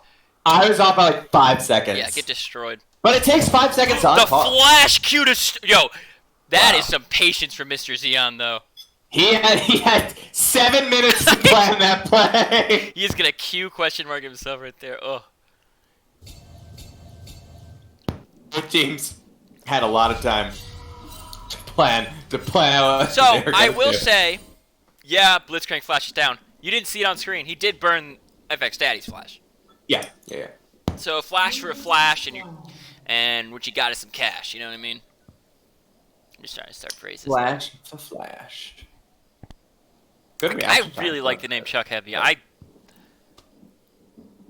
love the name Chuck Heavy, bro. He had 8 minutes to do it. Yeah. That's right. Name Chuck Heavy. So, yeah, Chuck Heavy makes me think of Chuck Testa. Chuck Testa. That's such an... I don't know. I feel like that was like a meme from like high school. No way to know. Can't go back in time now. But sure, because time is linear, like I said before. I don't know what the Panth Diana matchup looks like in the mid lane. This right here looks That's exactly pretty good for exactly like what we Pantheon. were looking at. But it's pretty good for Pantheon. I Can will Pantheon say, D block Diana's Q? I guess it doesn't really matter because it still gets hit by it and she can go. yeah, it should still proc the Moonlight, but... Can you let me know if I am lagging the same that now Secret Agent's gonna go in on Desi D? He's gonna take a good chunk of damage, but just try to trade some back and get some farm. Very nice. Oh, and level 2. Ooh, that's you. First here by Mr. Xeon and his boy Fatty G. Oh, here comes Nice Heart Sword view Gary, and from he's gonna the just back, slash, though. crash, and dash away. Desi D slapping him there. Diana getting bullied pretty hard in terms of trades from the Pantheon, but doing a good job of staying fairly even in the farm. So if they can, and she does have TP, so Yep. she get a nice early back off. That might be really helpful. She can even will. get- She'll have to back before. start going towards Seekers early. Yeah, not that bad for her. Start with cloth or something. That's a super easy thing to buy early on. I mean, right now she already has Oh, 300 gold. She has a cloth armor if she wants to buy it right now. Graves invading on this Zac, knowing that he doesn't have flash. Although it looks like Volley Oh, Bear's he's gonna moving go in down. on the He does Secret walk over a Agent. ward though. he's gonna pop some damage on a Desi D, and Art Sword is now gonna go in on this Graves, and Chuck Heavy's gonna take some damage, but Answer for Squares is right here, and Heart Sword Gary is gonna have to burn his flash. He is gonna go over the wall and successful. FX Daddy is right here, but Pantheon has the rotation from mid lane. They're backing up now. It looks like it's Chuck Heavy going down. He's gonna get ignited. He's gonna be burning down in first blood over to the Secret Asian, making the lane for Diana a lot harder. Yeah, Desi D is not going to be happy with the result of that little river skirmish. Wasn't able to move because they were so low on health and mana, and their enemy laner gets that first blood gold in the bank, and that's going to make this lane, like you said, so much harder for Diana. It's true. The things I said, they are true. This time, Okay. Fatty G getting a nice juice. Oh, a nice hook in, but Ooh. the Black Shield's a little bit late. The Ignite does go down. They're trying to chunk down DJ Dice. He doesn't realize that Black Shield's not enough, but they're actually going to trade on to Blitzcrank first. And now top lane is going to slap away each other. 2 kills here for the side of my no-no square early on in this one. Yeah, really nice turn there. Doug Dimmadome, or the Dimmadome, just overextending Flash a from little Fatty bit. G might get the kill. Oh, nope, not quite. And here's Graves. He's Oh, running in, Oh. he doesn't get binded at He doesn't have all. flash, but the DJ Q. Dice is dead, looking for the second one, not even slashes away. Oh, don't go in, you get creep blocked, good. yeah. I feel like that I sung that, I was thinking about doing that, you know, singing. for a professional. So I think. Diana did buy the cloth armor, which was smart. Negates this lethality. Buy from Pantheon pretty well, though he does have double buffs and kind of frees this lane for a little bit. Diana also bought 4 health potions, so pretty safe. She said she wants to stay in lane. Please let me stay in lane. Just farm. Yeah. I'll take your poke. You won't be able to burst me because I bought this cloth armor. I can heal it back up. Hopefully my W chain goes off and I'm able to block a little bit more of your poke. Unfortunately, Pantheon's doing a pretty good job of keeping the lane on the wave on his side of the lane and forcing Diana off. Diana's gonna take some damage. Just a little bit of poke right there from the Secret Agent. She is gonna be able to proc her W and trade back a little bit. That Secret Agent's looking for a lot of damage and so much. Oh my lord! Sniped out.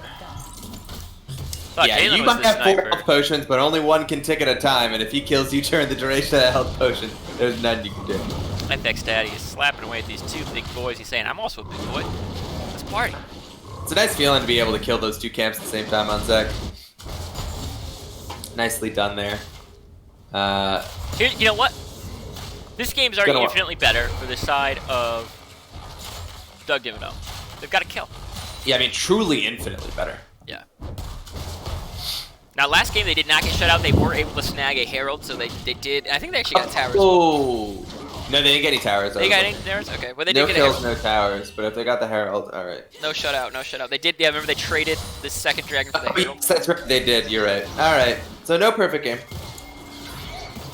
Blitzcrank starting the Dragon with a hook is... Oh, and Fatty G getting attacked by this giant Secret Agent. He's going to pick up another kill for himself, and I think this guy might be able to start running away with the game as they are running for their lives yet again. Reoccurring if there's one champion I don't want to get... If there's one champion on the enemy team I don't want to see get 3 kills in 6 minutes, it is Pantheon, and that's tough. He does ult in without... Does he still have all that gold in inventory? Yeah, he's sitting on 1,300 gold, so... He's going to have a nice, hefty buy whenever he backs. Now, you get that shutdown onto somebody important like Diana, like Graves. You could see a little bit of a swing around here, but right now you got to be super, super cautious just because Pantheon provides so much safety for himself, so much pressure to dive for himself, and also has these 2 giant tanks that can go with him as well. And oh, here they come. They're trying to help him out, trying to get another one. The tower dive is going to be enabled. That tower is offline for a little bit. He's going to go in, though. A huge ult from Desi D. He's trying to turn this fight around. He might be able to. Here comes the E from Pantheon. He's going to block up a lot of damage, but Graves is now here. Can he finish up the kills? He's only level 4 with no ultimate. No one dies. That was really well played from both teams. Oh, and a flash in! Panther for Square says, no way are you going to stay fed, boy. I'm taking some of that gold. Wow. Panther for Squares is like, yeah, I'd love to get that shut down on Graves or Diana. Psych! Flash ult, good night. Yeah, and you know what? He's actually started with AP. I wonder if this is going to be a full AP Malphite. It's ambitious, I know. It is ambitious. I mean, it must be, because he... But I will say, if he gets big enough, right? Shut down gold onto him. He's up in CS. Okay? He's up in levels because this Voiber had to roam as well. You could blow up DJ Dice and Morgana in the backline with a full AP. Oh, a nice black shield there to keep him safe. Uh-oh. You blow up that backline, fights can be totally different. Yeah. Yeah. And,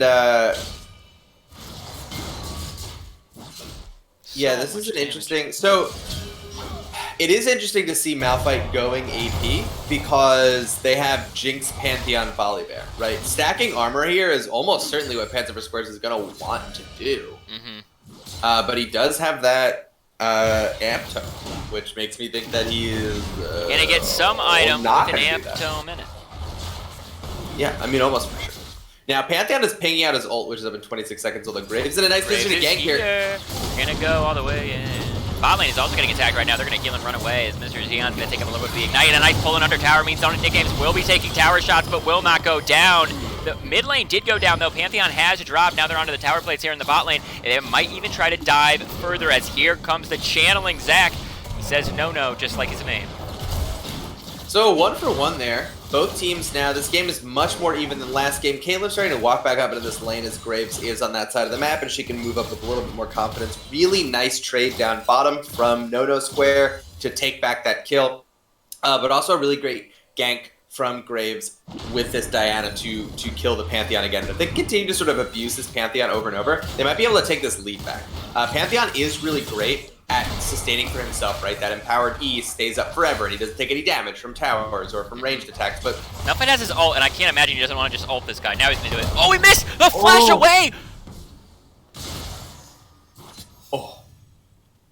That's worth it. If you're Panzer for squares, you never acknowledge the fact that you missed that ult anyway. You don't even tell your team. You just ping the flashes like, got Volley's flash, got Volley's flash. Nothing else. Ult's up in X seconds. Nothing else to see here, guys.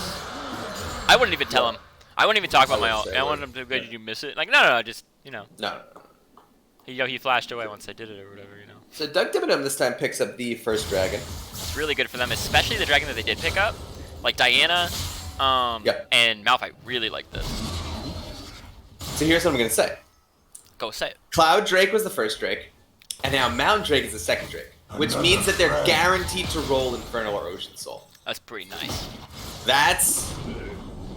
pretty nice for everybody here on the Rift. And Zach, what? Okay. Oh, and they're going to go right on in on Shock. Oh, that's a lot of damage. Half health to start. He's going to have to flash away. The ultimate from Diana is going to catch him up with the spear. Finishes him off, and Desi D probably can't finish off Pantheon. And Heart and Sword Garen just teleports in and says, I'm a bear. Your lunch, mate. Ooh, and at the same time, in the fight down bottom, nets DJ Dice another kill, hits his ult, of course. Of course. Has he ever missed it? No. I haven't seen it. I mean, he's level 7. I've actually seen him hit his ult 3 times already. That's insane. So it looks like Panzer for Squares is going for Luden's Echo. So he is full AP. And his job is going to be delete the 2 switches in the bot lane. His job is just going to be, can I one-shot this Jinx before Morgana gets a spell shield on her? The wombo combo of full AP Malphite and a Diana, though, actually is bonkers. Oh, nuts. Especially if you're catching 3 people in there or something. He's going to try to ult and then Q. Not perfect timing, but he does pull away from the Graves Q. They're going to try to give this kill over to Fatty G. Oh, he gets it. He gets it. Listen, bot lane has been going down. They keep dying, but Fatty G CS is #1 in the Economy League for a reason. It doesn't matter how his laning phase goes. He always is so good at CSing. Yeah. Pants for Squares just slapping him, realizing it's not too much work. I mean, he's definitely not wearing pants right now, for the way he's playing. No. I can actually just tell from here. Because he's playing in your room. That's why the stream was lagging, because everyone actually is over at my place right now playing the game. Panzer Squares has ult up, and Fitty is pretty low. It's going to be actually a pretty hard thing to dive right there. here. Now, oh, he misses it. A dive out. over the ultimate means that he will go down, and Pantheon's ult is going to be up here. He's able to get the Zac passive, but it also means he's able to top turret, I think. I can't see how many pretty plays low, but it's hard to get. Trail doesn't secure it. I don't know if they're going to get this tower. They're able to grab DJ Dice. Desi D drops him. It's a nice pickup for Desi D. The more fed this Diana can get, I think, yes, having a Malphite who can ult is great, having a Blitzcrank who can get a nice pick is great, having a Caitlyn that gets fed is great, but I think Diana is really the linchpin in this time here. Oh, the Secret Agent is like, no way you're pulling me. I'm going to go in on you, and you're down. Wow, and everyone is just like, okay, understandable, have a nice day. We're gonna please just take our Blitzcrank, we will leave. But I think Diana's really the sauce here, right? If Diana can get a nice ult and can get fed, Diana's the sauce.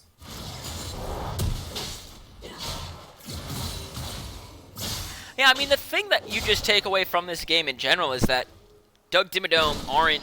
I don't know if they needed the wake-up call. I don't know if they just weren't ready or like, oh, this is going to be a really passive game. It was, for the most part, to start last game. I think it was like the first 8 or 9 minutes was just a singular kill, and it was like a 2.5k gold lead through CS. Yeah, and then they very quickly were like, oh, on second thought, what if we just threw ourselves at you over and over and over until we win? Right. And this time, you know, Doug Dimmadome drafting a comp that can punch back a little bit, especially early game. You can find yourself to have a good high amount of burst damage. You know, let's get picks, let's find them, let's rotate to objectives. And, you know, they got the first dragon. Yeah, and the next one's spawning in less than a minute. I'm wondering how they're going to set up for this. Malphite's TP is down, but so is Volibear. So with the sort of lane states right now, it looks like this dragon fight is going to be a 4v4. The thing is if what they're kinda setting Malphite up backs, like you're talking about, and if it's not a 4v4 and Malphite wants to really secure it, he's going to lose that top tower 100%. Yeah. So I think it is going to end up just being a 4v4 down there. Nobody can really come down. I wonder if what it looks like there's some kerfuffling that might start happening down in the bot lane in around that dragon area. As Blitzcrank arrives, they're going to be looking for a pick to get the numbers. They're going to grab pick Zach. on Zach if he's trying to eat out. The Ignite is already dropped. He's got the flash away. Now they're going to root down this Blitzcrank for a long time and choose to back up. Pantheon's now coming from the river. Volibear has already started the rotation. Volibear is going to be here first long before Malphite is, and if they don't get a pick, they're going to get squeezed and pushed all the way out. As you see them already splitting up. What was a nice start from Doug Dimmadome with that pick on a Zac to get him a little low turns into a dragon for No Square just because Volibear rotates down a little bit faster. So they know, Doug Dimmadome knows they can't contest that dragon. They don't have the numbers. Blitzcrank hook is down. Blitzcrank himself got chunked out and Zac healed back up. So at that point, they just have to concede that dragon. And it looks like it is going to be Ocean Soul here, which is going to be enormous for both teams, honestly. But I think if I'm these teams, if I'm No Square, I am desperate for that Ocean Soul. Yeah. No Square would benefit so well. Champions like Volibear and Zac, already difficult to take down, even if you are able to pull them out of their position. You know, they have things in their kit. Zac has such good passive healing. Volibear also has pretty good passive healing. He has his own shield he can give himself. He has his own ultimate that can buff his health. He has things that he can do to make himself harder to kill. So if you have something like Ocean Soul, DJ Dice doesn't even need the ultimate this time. But here they are fighting the top lane as Chuck Heavy's looking for another kill onto these guys. Panzer for Squares doesn't have his ultimate up, but he's already used it. And the smash in from the bear. He's going to take another one. FX Daddy pick up the kill this time, and the spear connects. Boom. Secret Asian is killing it. Really nice pickup on that kill in the bot lane. Really nice fight on the top lane there. No Square says... Morgan and Caitlyn just trade flashes there. No Square says, you know what, we're going to start accelerating the pace of this game right now. We have a fed Pantheon. We have some pressure in the bot lane. We have priority on our side lanes. We have everything we need to just make a push here. So they push, they fight on top and bot side, get 2 towers and 2 or 3 kills out of it.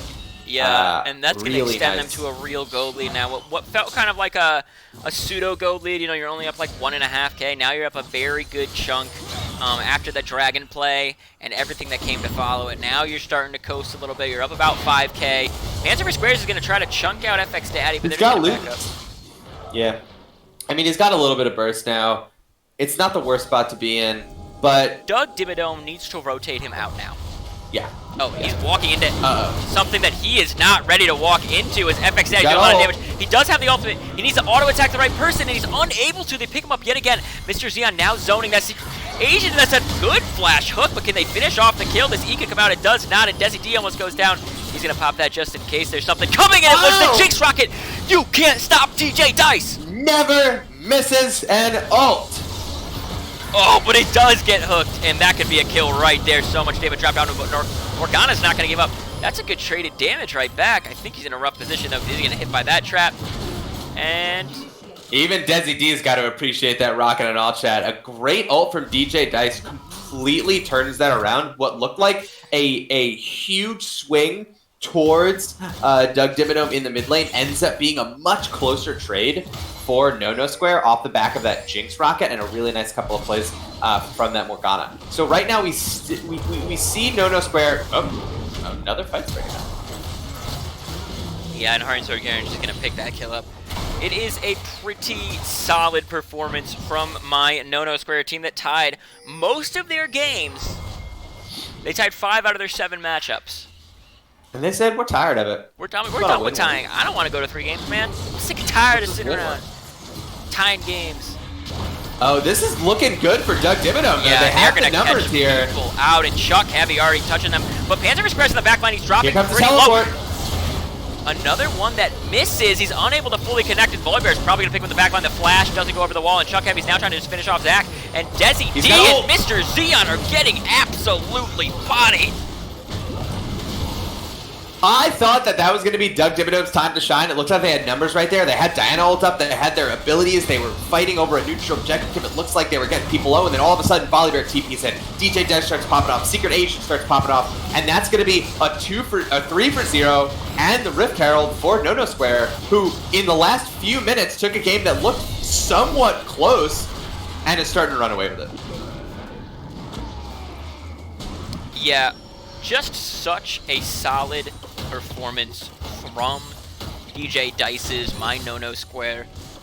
Like, just incredibly cool that they are able to continue this, like, when you're in a best-of-3 series and the other team does something like changes 3 positions or changes around how their entire playstyle, right? This is a team that all year was playing, let's keep the ADC safe. Our ADC is really, really good. Keep him all the way back and farm until late game. He will carry us.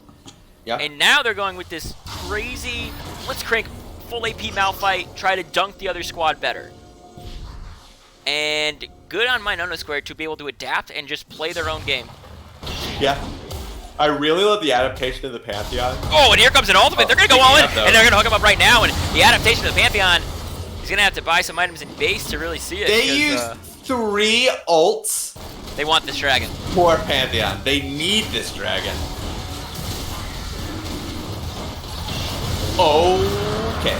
I thought there was a very small chance that was going to get stolen. DJ Dice has stolen Barons before in the LBLCS result. There is always a chance if DJ Dice is on the other team.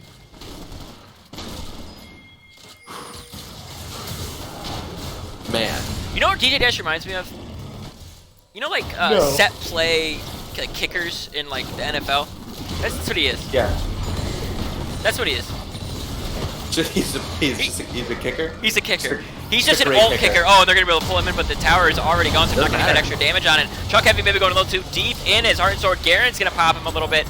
The Binding connects onto this Caitlyn, who actually has a bunch of damage, and the ultimate mixed couple with that Zonia's is enough, but the backline is absolutely wild. People are dropping left and right, and a giant ultimate onto that DJ Dice means he will go down. Fatty G is so good, though. Look at him kiting, trying to go all the way around, but he's going to get stunned up and finished off. Fanservice Squares just doesn't have the sustained damage to be able to fight somebody like the Secret Asian. 24-12 goes the That score. fight was insane. Nono Square picks up the inhib and 4 kills, while Doug Dimmadome ends up picking up 3 kills there. A very scattered fight with fight lines all over the place. Volibear and Malphite both sort of just going onto the other team's back line.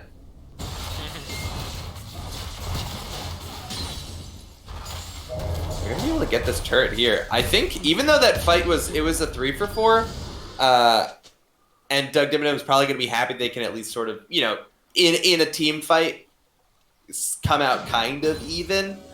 In terms of neutral objectives, Nono Square is still way up. Doug Dimmadome has yet to take a tower. They do have those 2 dragons, but Nono Square is in a commanding position right now. 7,500 gold up. Yeah, they're looking really, really strong. I will say there is a win condition here for the side of Doug Dimmadome, and it's probably going to be these dragons. Yeah, I mean they're only really they have to bank on getting this Ocean Soul, because without it I don't see how they win this game. Now it's going to be a long climb back into it. Now I will tell you most of Doug Dimmadome was on a team called Goons R Us last season, as they're about to get engaged on. They went out in the quarterfinals last year. Will they do it again? A Panzer for Squares does not connect. He was a greedy ultimate there that he was looking for multiple of them. And Jesse D's in the backline now getting chewed up as well. It looks like 2 people are going to drop here for the side of Doug Dimmadome as they're running back to the Dimmadome. Send him back to the Dimmadome. This might just be game here. I think Nono Square can end it. The GGs are starting to come out. And that's going to be a kill on this Caitlyn. That's going to be a 2-0. GG. Nono Square picks up a clean 2-0 here. Yeah, and they looked really nice in this series, so whoever they're playing against in semifinals, watch out! Be very afraid. Don't touch them there. Don't touch them anywhere. All right, That so whole the story of that series, their towers were their no-no square. We will be going on over to the other game as both games ending before 25 minutes in this series. We picked the right one to stream first as the other series, the CEO of Titan Gaming versus Glacial Crescent, is heading into Game 3. We're going to get an extra caster in here just to make sure we've got enough knowledge. As a CEO player, a Happy Cloud is going to be joining us, spilling a little info for us. Now, I am going to have to find... I definitely have them. What are you doing? What's happening? I've got them. Wait, they're in Game 3, you said? I need Happy Cloud in here to confirm that with So you. their game is still going on, but it's looking to be over soon, and it will. If it goes the way it's going right now, it should be a 1-1 going into Game 3. Ooh. So, who won Game 1? Glacial? Glacial won Game 1, And Titan's winning? Titan is ahead, and they just got the Baron. It's a 13-24 Okay. Titan lead. I'm watching the stream of one of the players right now. Okay, I actually have some of them as my friends, and I can just go into the spectate game. Do you have any of them as your friends, and we could just jump into this one? Yeah. Let me see. I have almost a dozen. Who's in it? TG Boom, TG Maru, I'm assuming. Almost a dozen. Almost a dozen. I'm going to just switch the scores around here. Do you know what side they are? Can you tell me what side Titan is? Red side is Titan, blue side is I don't think I have anyone in that game on my list. Blue side is Glacial. blue side is Glacial. Yeah. Cool. Big sad. You can spectate. You can me, spectate right? a spectator, I think. Yeah, through like me or Buggle. Once when I we join get it, I'm going to go in and join it right now. Now, the images up at top will not be correct. I will fix them. I cannot fixed the score spectate for through now. you. I will fix them. Wait, can you stream your screen in Discord? Yeah. Look at that. Just figuring out scientific ways to get all around all of this. We're just full of technology here at the Low Budget LCS. If you want to become part of us, down below there's a Discord link. Join the Discord, play with us, have a lot of fun. You know why Titan's going to win this game? TG Boom got a Felios. I would never let that man have a Felios. Let him have it one time, and I had a really bad time against him. Didn't have a great day, I'm not going to lie. Let's see what his score is right now. I'm at 7-0-5. Yeah, I am at minute 20 with second 12 as of when I said it. We're at 1948. You guys are in Skip the ahead. past. You can skip ahead, that'd be cool. They're on Baron right now, and it's getting kind of close here. 37. As Wukong looks like he is about to go down, and he does. I'm trying to just fix these target frames for us. Not really the smartest person there. We're at 2046 now. I think we're actually a little behind us. Ooh, you're ahead of me, okay. You want to Ooh, pause? this Asset having what seems to be a not super fun game, but if they win. Oh, and almost a dozen. Picking up another kill right there. He goes to 9, 2, and 7. And Titan Gaming are trying to force their Wait, way. just pause it and let them catch up. I'm at 20:55. Okay, tell us when you're 21:03. I will indeed tell you when I'm at that time. It is in 2 seconds from now, 1 second from now. I'm there, and we are. Look at us. We are all good now. Well, look at this problem solving. So Asset Step is the lowest ranked player in this game. I will say that. I know this for a fact. I also think he is like, I don't know if this is like sharing information, but he is like, his main champ is like, he plays a ton of it, so it's very hard for him to get that champ, I think. That was a very nice way to say it without That was a blowing diplomatic his- way. Yeah, like I mean, we play them next, right? Or we play the winner of this series, so that's like who. Right, because you've selected the winner of the series, Blue Eater's first place in the CEO League. Yeah, but so yeah, very rarely does he ever get his like main pick. But this Oriana was actually a takeaway because the last game, Doncius popped off on the Oriana. Like one beat, like just really incredibly strong Oriana game from him. And I think last game TG Boom also did well, but was not able to pull it out. So. I'm also gonna say I believe Titan Gaming was higher seed because you guys had to forfeit to them at the end. Yeah. So, Yeah, so do you know instead of what making them side wait, they picked game 1? they had the blue side game 1. They picked blue side, and so that means Glacial has also decided to get blue side for their pick because they get to choose in game 2. So if this does go to a game 3, I wonder if they notice the trend of red side winning here, and they choose to pick red side again, or whether it would screw their draft a little bit. As Rando almost got caught out there. I do think red side is a little bit better. I think the ability to grab 2 power picks instead of 1 is useful. So I didn't say this. I didn't get to. I don't know if you guys saw my message, but I think red side in like lower tier leagues is actually way better because in the pros, people are less likely to whip out like. It's riskier to play like a counter pick like Fiora into Aatrox, but in leagues like this where people like are more solo queue style players, right? Because we're just not all getting that full counter on your mechanical. It's easy. Player. People are more likely to take that counter pick. So I think red side is very valuable. Like getting the counter pick. Also, it allows you to give your quote unquote best player his preferred matchup, right? Like he gets to choose, or they get to choose the matchup, which is pretty huge. I think blue side is always strong if there's like, I think blue side becomes better maybe as the series goes on because sometimes like we saw in the last series, Zac was like a contested pick, right? And they picked it first. So stuff like that. And they're going to try to go in and steal it, but almost it doesn't miss his smite.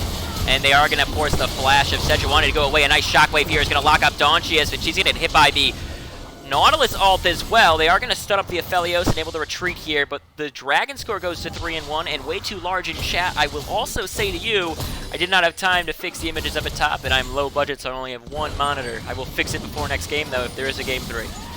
Make sure you subscribe to Low Budget LCS so Clutch can get his second monitor here. Yeah. And up the production value, guys. Someone you don't know said that he had a monitor in his basement and that he would ship it over to me, but I also didn't want to give him my address because I know someone you don't know actually is like in love with me. And he just wants to That's a risky. It's a risky. Yeah, I wouldn't do that if I were proposition. You're absolutely doing the right thing. Thank you. But yeah, he's one of those mid laners that I don't know. We have 3 mid laners in the call. I feel like this happens a lot, but like. I just don't like Anivia. Hey, I just don't have Phil fun main in playing the it. call. I'm a Phil main. I didn't want to play top anymore, and I said that's it. I can't do 3 seasons in a row, guys. Yeah, it's kind of boring. It's the worst role. But yeah, Glacial is like a team that obviously we didn't get to see a lot of because the roster like fully changed. Yeah, a few times this season because like the original roster moved organizations and then they decided to join a different league, I think, because that was like what they were affiliated with. And this is like their roster that they've been playing with at the end of the season, but they actually haven't been on the stream very much. So this is like the first time that we're getting to see them. Yeah. I do know that their mid laner is like pretty good because I just tend to take a look at like people that share the same role as me. I think when I see they're like, oh, never mind. Donchius getting caught out a little bit here by Brando, but who else is around? Set is rotating over, so will Wukong. Nice wall is going to block that right there, but TG Boom is here, and he is pretty fed. As long as he doesn't go down, he will just shred through this Ignivia. And a nice haymaker and a shockwave from the other side of the fight here, as they're going to take down Wukong as well, and they're going all in here. Clinique running for their life, but they're going to get dunked onto the Sejuani in a huge 3-man stun. Flak Pack going all out for him, as now Sejuani's got to run for the hills, back to their base, and a nice flash haymaker is going to connect as well. Aphelios almost takes the kill. Oh, look at that damage from Nidalee. Yeah, both jungle and he gets it. Oh. Yeah, he does. Oh. Oh no. Oh. It's question mark ping for me. Oh, he got question mark ping. Thank God. Okay, so they're going to attempt to do their burn without the jungler. They probably can easily zone the Sejuani here, and they have a ton of damage. Like, Sejuani she doesn't have her flash. It's going to be really hard for her to get like the miracle jump in smite steal. There is a teleport coming in from Gob to Tempest. But Acid Step just really like using the ghost to just kind of mess around with them until they get the Baron. Really good job. Yep, I don't just think drew all the way away. Even if he does die, I think that's worth it. He would spawn with teleport up. I know it's later in the game now, you're looking at 27 minutes, but securing that when your jungler's down and you're... oh, it's huge. It's off the map too, right? Like, it prevents the counter Baron. The Dragon's going to be up in 1:38, which is pretty big. I'm excited to see. I think that's going to be like probably the last team fight of the game, right? Yeah. So we'll see if Donchius can get the death cap. That's probably his big purchase before that. If he can get that, it might be a pretty big momentum swing. It doesn't look like there's any items that are being finished on the side of The Death Dance, I guess, for Flak Pack potentially, and maybe a Void Staff or Acid Step. We'll have to see where they go with their builds. Yeah. Interestingly, Acid Step, maybe because his game isn't going very well, actually built in Fiends. So maybe he's trying to transition to a supporty role. When you have a 10-0 Aphelios? Yeah, I would think so. And because he's gonna go Morello's third too to help out a little bit more. Because Nidalee got all the kills, she is opting not to go the Athenes, which is like pretty common, but more into the damage. They're like kind of swapping their roles on the team, which is kind of cool. It's like an adaptation. It is an adaptation, and almost a dozen, I think, is the highest ranked jungler in the entire CEO League.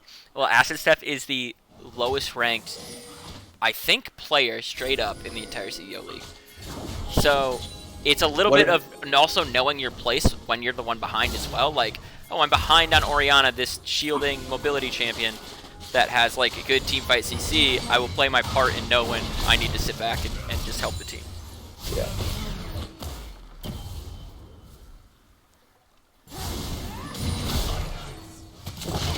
I will also say... There's a Death Cat finish for Nivea. Yeah, she's doing a lot of damage. The ultimate from GG Boom's going to hit him too, though. Take the Jinx. Death Rocket as well, as he's pushing up kind of solo. He gets chunked out here. This could be a turn. A nice flash away and a good shielding here. We'll keep him alive as Blackpack is just soloing this Wukong. He's trying to take the monkey all the way down. The Haymaker connects onto the wrong one. That's the wrong number. But it doesn't really matter. I think they do get this dragon. They do. And that's Soul. And now I think you can comfortably say it's probably game here.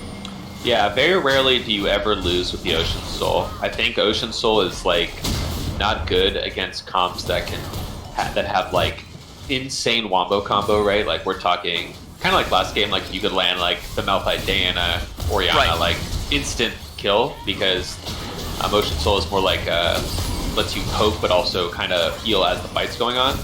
But when you're trying to fight front to back like this comp, Ocean Soul makes it very difficult to fight back.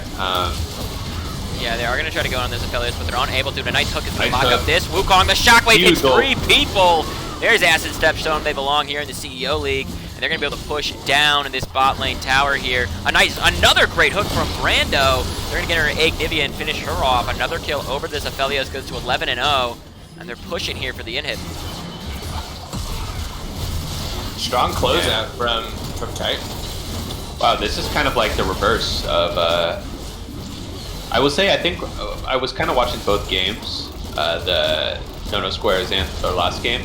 Yeah. And I do think they had the early lead last game, but they weren't able to close out. And Doncius had like a very strong Orianna performance, but this is like just a close out like bomber. I will banger say, performance.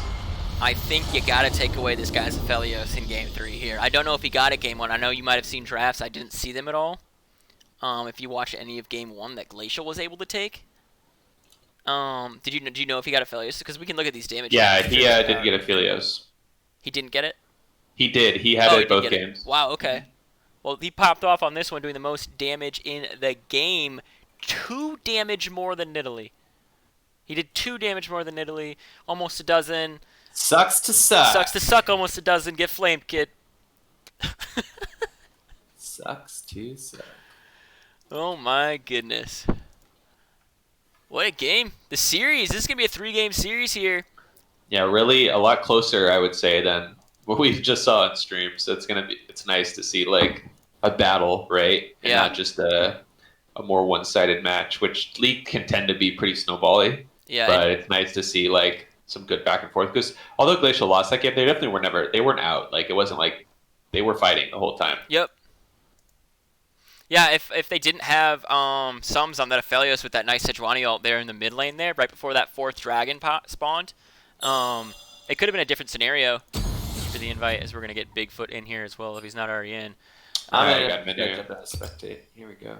We just need some people to go. So I will say that the side of Titan gets to pick Game 3, their side. What side do they want? As we're all going to just shuffle on in here. And it looks like they're selecting blue again. I don't know if I'm supposed to join what side here. I can't go to spectate, guys. Well, sucks to suck.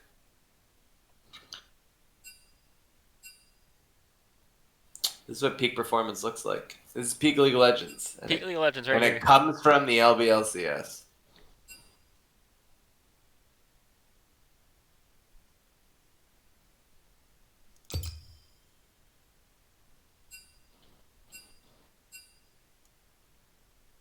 Also good games. That's good wholesome stuff. Game 3 Spect. Cool. Spect. We're gonna get it up. It's a pro draft now, no longer PentaQ. I prefer pro draft now. I think I like the layout of PentaQ a lot more, and I like that when you click the correct champion, it does the correct thing. But I think the thing about PentaQ, the only It's the time. issue is that you can go over the time. yeah, which Um, does impact like drafting phase heavily. I think like getting an extra 10 seconds to think kind of is the whole point. Why if you had infinite time to think, you could just do the whole draft before games. Like you could just sit Yeah, down exactly. and pen like we ban this first. Okay, then we ban this. Okay, then we're gonna ban this. So yeah, it's the preparation. Yeah. So you're saying to take away this Aphelios hmm for game 3. I would have to agree. I mean, the guy's got the Aphelios icon. He's he's good Probably- at it. He was good. He didn't probably die his last game. main champ. So I also think Aphelios is just like, oh, Teemo ban. So the reason there's a team of ban is because Glacial was about to FF this entire series earlier in the day. They only had 4 yeah. players that could play. They had to take a sub, and since they have to take a sub that was not on their roster, and Titan really wanted to play. They were like, please don't FF this game. We don't even care if we freaking lose. Let us play a series, please. They had to, like their last like 3 or 4 matchups. Either they've only been able to play one game or haven't been able to play any. So they really just Yeah. wanted to play. They allowed it, and so admins added the stipulation of every single game in this series and for the remainder of playoffs while you have this player in, you must ban or you must lose a ban. And so Titan agreed that Teemo is a pick they would not play, and Glacial confirmed they would not play it either, so they will perma-ban that first in this series. So this is the third Nidalee pick in a row for Titan Gaming. He's popped off, I think, all 3 games too. Yeah, absolutely. So this is like a pretty good. This is like definitely a solid pick for him. They take away the set from last game too. The fellows and the set are the 2 things they really didn't like. Yeah. So that's interesting to me. I do agree. I think what we saw in the team fights, at least, Set really was doing a great job of bodying that Sejuani and making her less useful. So it's hard to pick a tank champ like Sejuani or like these health stacking champs when Set is available. Mm-hmm. Okay, so they're gonna take Acid Steps Twisted Fate. So this is the champion I was alluding to earlier. This is his like his one trick, quote unquote. So, and they're taking it from him. So this is like a takeaway. Now here's the thing: he might, because he plays the champ, he might have a pick into it, right? Like especially like a lot of times if people main a champion, they know like, okay, well this matchup is like unplayable. Right. Diana is really good into TF because she can go with Conquer. She has 2 setups, either the Conquer or the Phase Rush, but if you go Conquer, you get the Tenacity plus the Merc Treads. You're like the 53% Tenacity. He really can't peel you off of him if he ever falls behind, and he really can't side lane versus Diana. So, and then Varus getting picked here. Got nerfed again on this patch today. Yep. But Varus has been the premier AD carry in pro play. Like, he has been banned 150 out of 151 games in the LPL. He's picked once. He is 100% pick ban in, I think, LEC and NALCS. Just the sheer dominance of his laning phase, Now, right? because of the nerfs that came out, Happy, what are you thinking the playstyle of, like, what do you think he's going to go this lethality Varus, or do you think that those nerfs now are deterred enough that he's going to play the on-hit?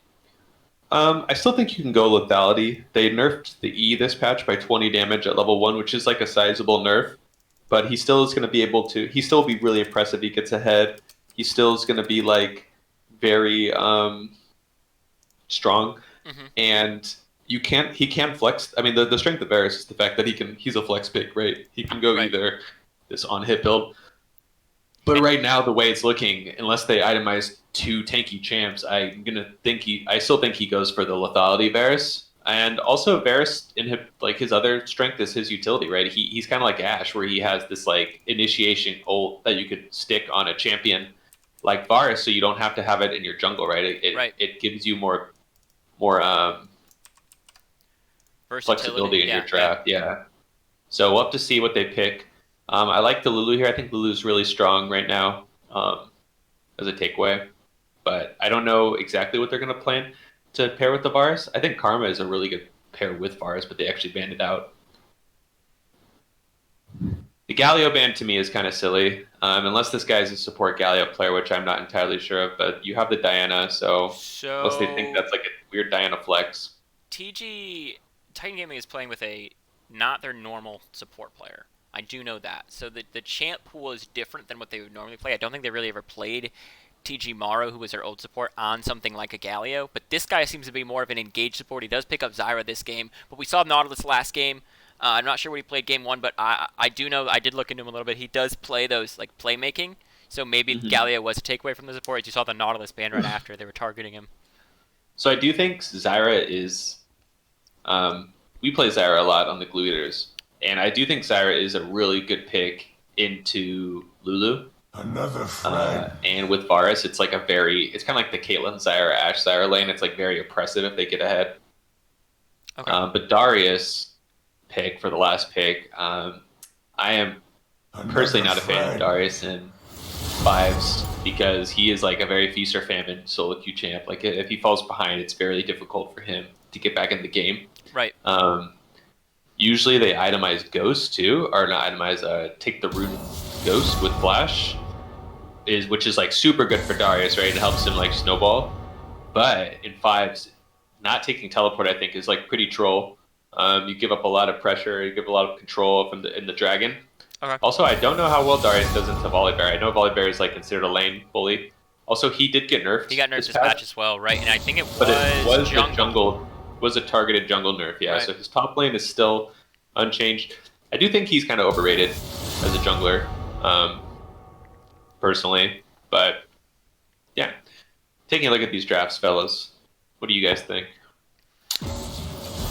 I think that you're playing this similar comp. I want to see him go the on-hit Varus. I think that last game he showed that he is the one that can carry this game. I know he was on the 200 years last game, but he is on still a champion that is absolutely bonkers. And it's pretty much a perma pick ban in most leagues, executive especially. It's very close to 100% pick ban all season. I'm not sure what it was in CEO. I know Graves was really the hotly contested pick. So I like it. I think this Nidalee player is also just insane, and if you can facilitate a lead for things like Volibear and Diana, this is a really easy dive comp, and you can kind of set it up with the Varus helping it. So I do think I give the edge overall to the side of Titan Gaming. However, pretty snowbally if you get Echo or Darius actually fed here. Yeah, I agree. Basically entirely with everything you just said. I think that in terms of like a straightforward team fighting comp, Titan has a better comp. However, there's some really good opportunities for split pushing and 1-3-1ing on the side of Glacial. So if they can play the map really well, something like an Echo can be really devastating in a side lane. Even Darius can. Twisted Fate offers a ton of potential to move around the map.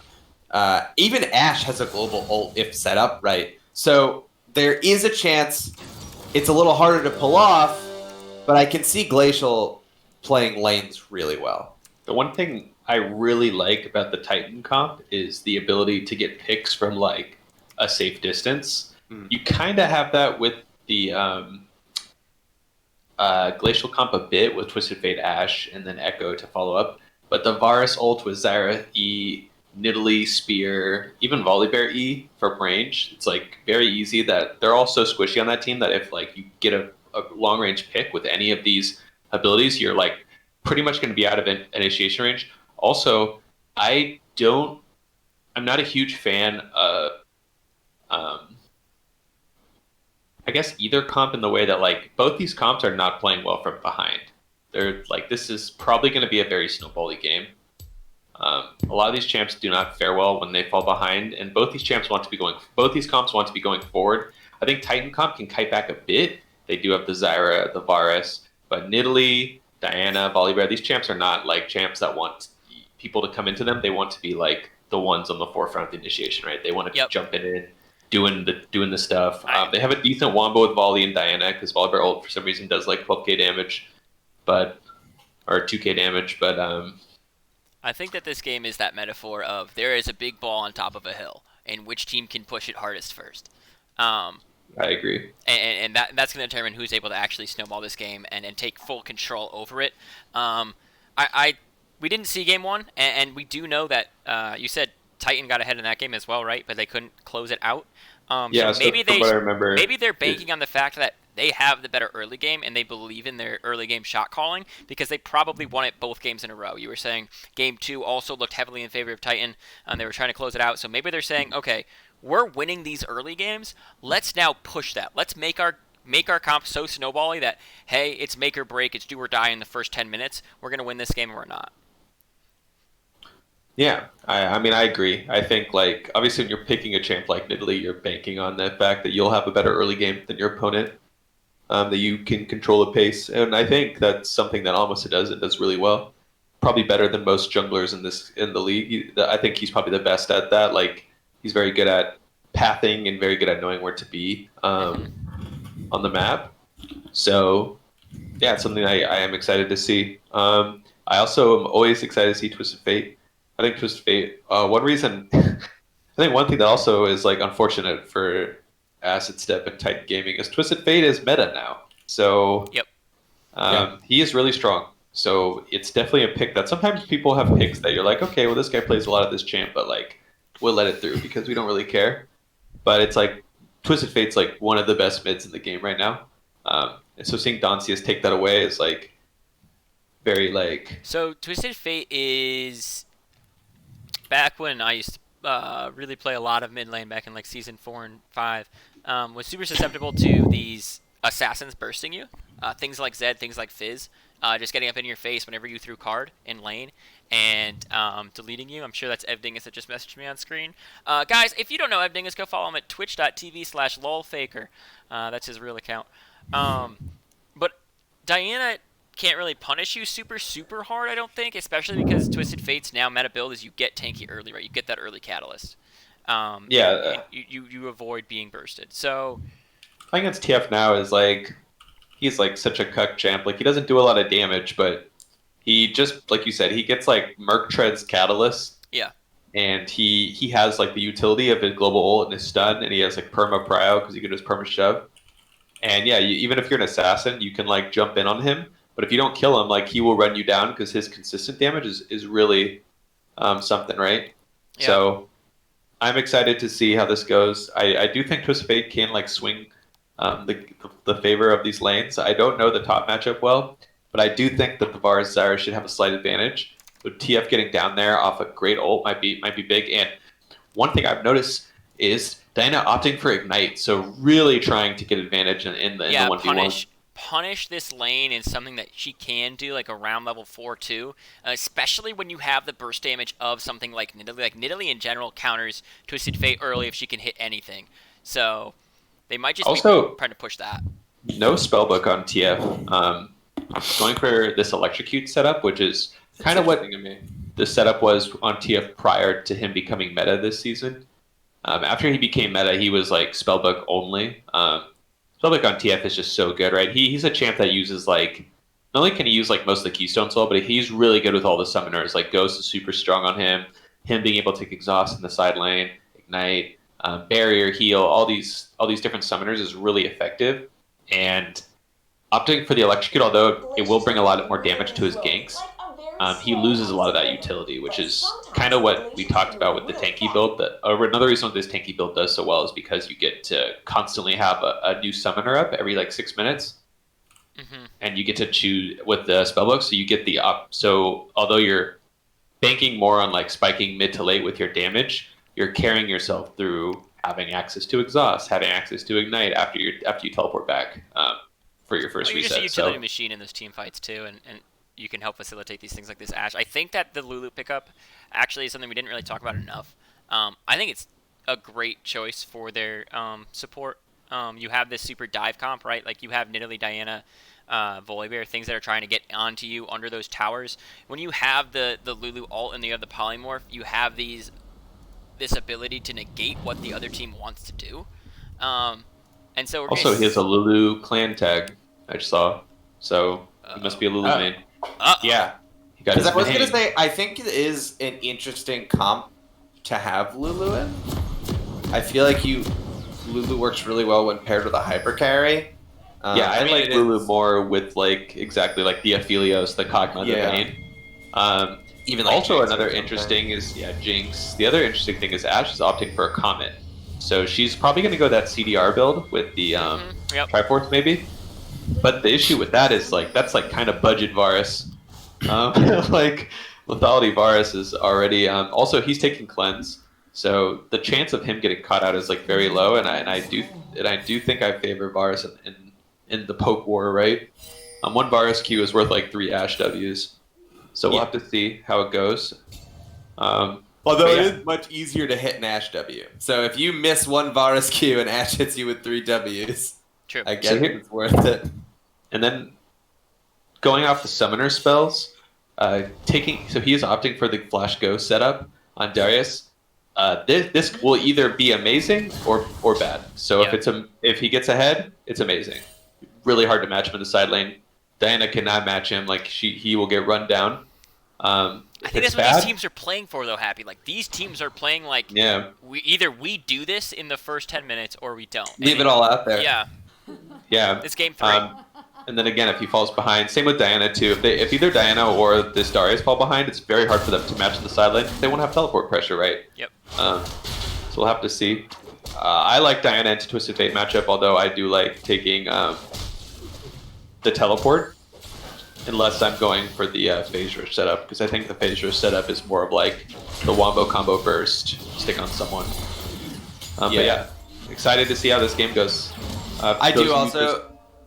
I was going to say, just to echo what you said, I do also really like taking teleport on Diana. I think, especially into a team that has people who can side lane really well, being able to put Diana in a side lane actually can pay off.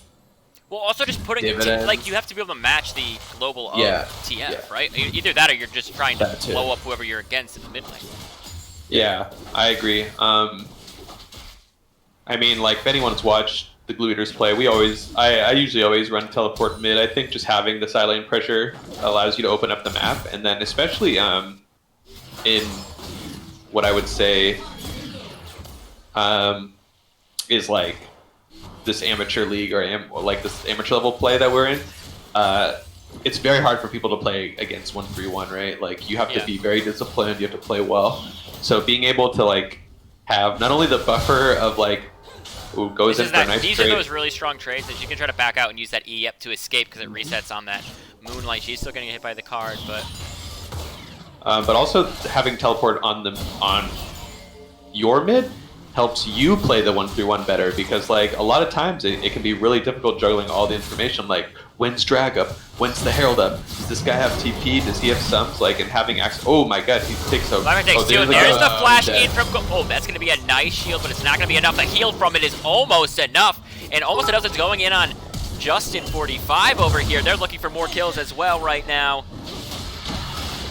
Some rotations are coming over. He is for sure dead here. I think he's not going to make it, and that's going to be a pickup for almost a dozen. So a 1-to-1 here as Donchus is now coming in. He's doing a lot of damage here to Nidalee. Nidalee needs to back up and try to get a heal down. He's not going to be able to. There it is in the last second. Can they trade more damage onto him? That's a double buff here for Donchus and an exhaust onto Acid Step. Now he's going to back up. Now he's got to play it safe. He knows she has Brando coming, but... I would say, too, back-to-back, both the junglers kind of died the same way. Echo thought he could just quietly do his wolves, and he got flanked, and I'm sure he was getting, there were a lot of pings going down. I'm sure he was telling him, hey, man, this guy's coming. But then almost a dozen did the same thing, where he's okay, now I get the wolves. And it's nope, dude, his team's coming. And they trade 1-for-1 there. Double buff over to Twisted Fate, though. I think that's... Yeah, that's really big here, but Nidalee wants him right back, and she's just going to come on in. They do know that he does not have flash up, so they're just going to full push this, and They're going to try to maybe give it to Acid Step here so we can do better in this lane, and they are. Great. That's 300 gold over to Diana now.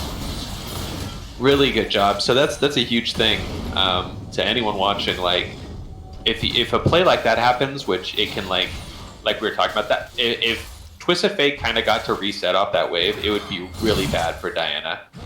But almost it doesn't. He's a good jungler. Like, he knows, and I'm sure this is communicated from his mid laner. Like, hey man, you need to come here. He doesn't have flash. He needs to get this turret into the wave, or this wave into the turret.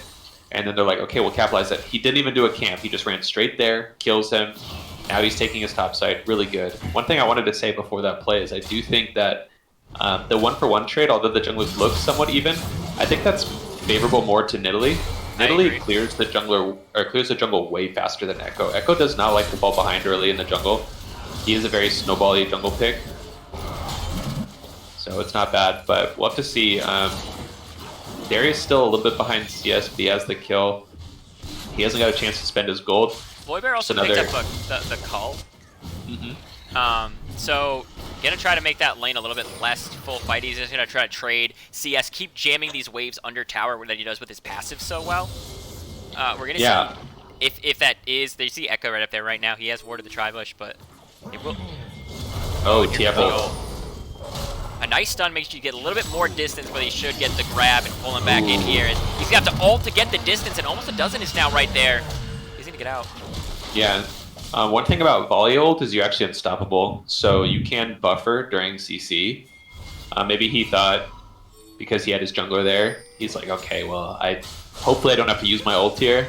Yeah. But again, it's not a big deal. Like, Darius is not going to scale very well. Darius doesn't have any mana right now. He's gonna get engaged on by Flak Pack, doing a nice trade. Yeah. So Volibear, like you said, just kind of survives. He got the coal. If he can just like even go even in this lane, it's worth it for him.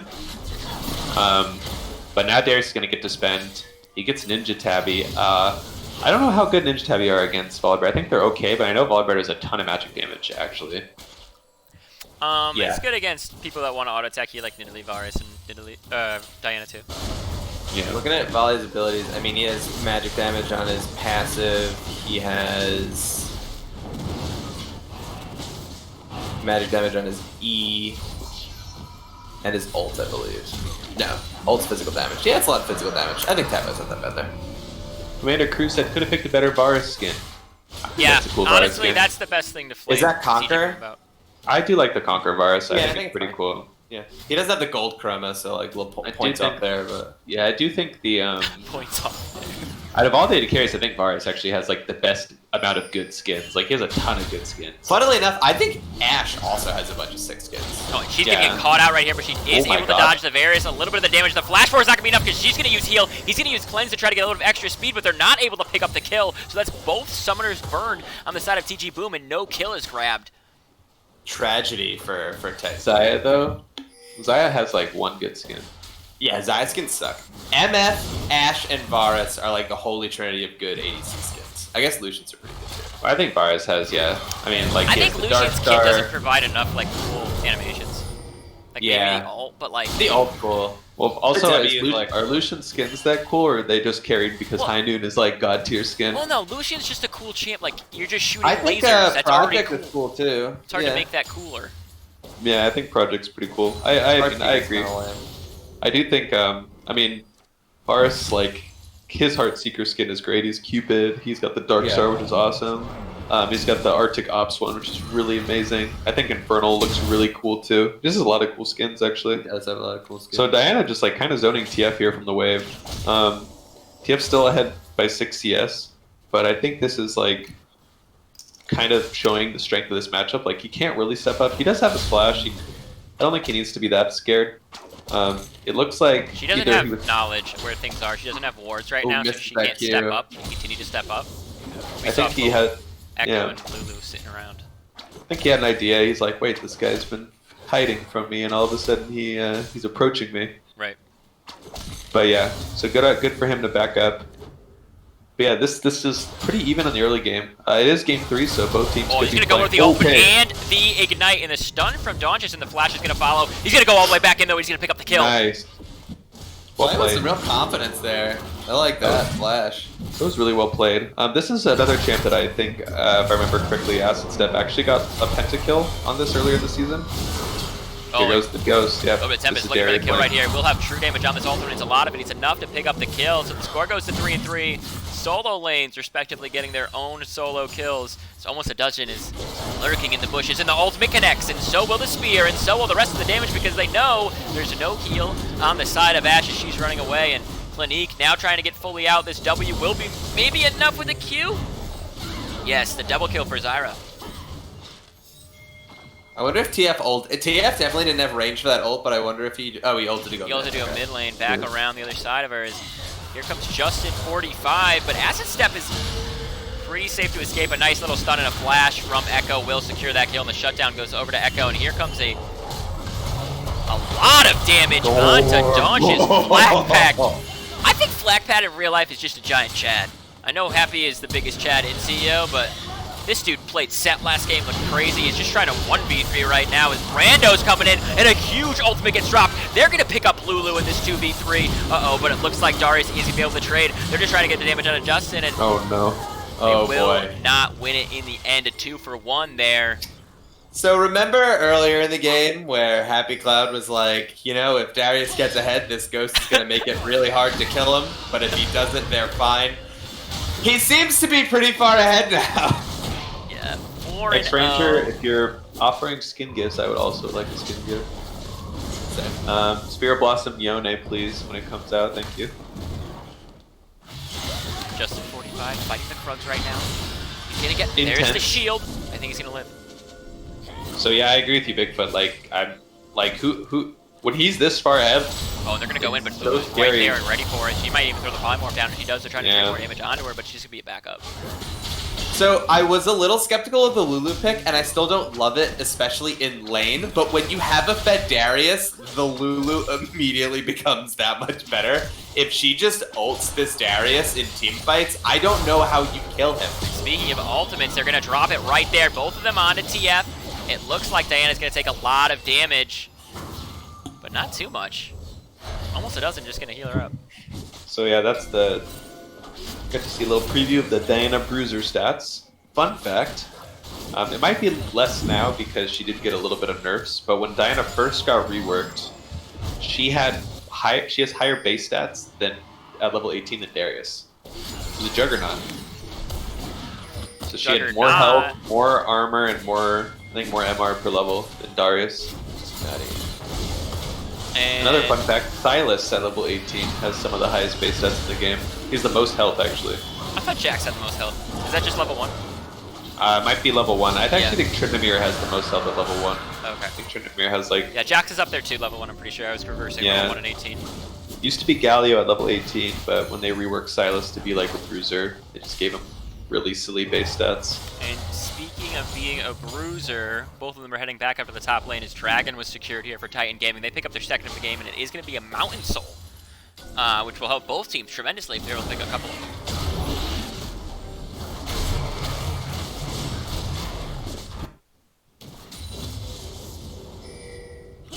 For this Herald 2 right now, they're going to go all in and just catch Brando. I looked down at my phone for 1 second, and Brando's dead when I look back up. Yeah. That's the strength of... Oh, good flash though. He's going to force the Chrono Shift back. That was a nice play there by Boom, not dying. But again, it's against this Echo who he doesn't really care. He can just dive to his heart's content. Yeah. That's... In that sequence of plays, you saw the strength of both the ADCs. Okay. Another ultimate. They know Donchis still does not have that flash. They have the time runner, but they didn't commit. I don't think they had enough vision, even though they see both in the bottom. They probably see the Darius getting picked off too. Ooh, but now Darius has rotated down, and I think it will still get. It does. Yeah. So they still get really the hard to stop third, that. Yeah. which is great. And they're giving Flak Pack a chance because to they catch just back did up a that. bit. They just went from a gold deficit to a gold lead. They're now like 400 gold up. And quietly, guys, they've also been getting the dragons, right? Yeah. It is Mountain Soul, which isn't strongest soul. I would say probably the third strongest soul, but it's still not bad. It's extra health, so he's good. Here's the Ghost. Here's the Ghost, 2 levels up. The Unstoppable is going to go as far away as he can. Now he's going to try to trade back a little bit, but it's not enough. so much damage. Doesn't even have an item finished. So that's what Arthur Dent messaging me on League saying, ahaha, imagine not banning Darius because he perma-bans Darius. Arthur hates playing against Darius because he said, imagine you're in lane and you put 1 foot out of place, Darius pops Ghost and just runs you down. It does basically what we just saw. Yeah, and it looks like they're going to have a fight here in the mid lane, trying to trade a lot of damage onto this Acid Step, but he picks up Donchis first. TF is down. The Chrono Shift is up for Justin here on this Echo, but a nice flash forward there from almost, if he had connected that spear, for sure would have been a kill. They're going to go back onto Acid Step, but the W was ready. He gets the shield, and it saves his life. Oh, nice bait there by Acid Step. He knew that he had to come back, and he just make it even juicier for him with the W, and he has the Merc Treads. He's Diana. He has a lot of MR. Really strong, and wow, Acid Step went from having a pretty poor game last game, playing the support role, to now probably going to be the primary carry of his team. Yeah.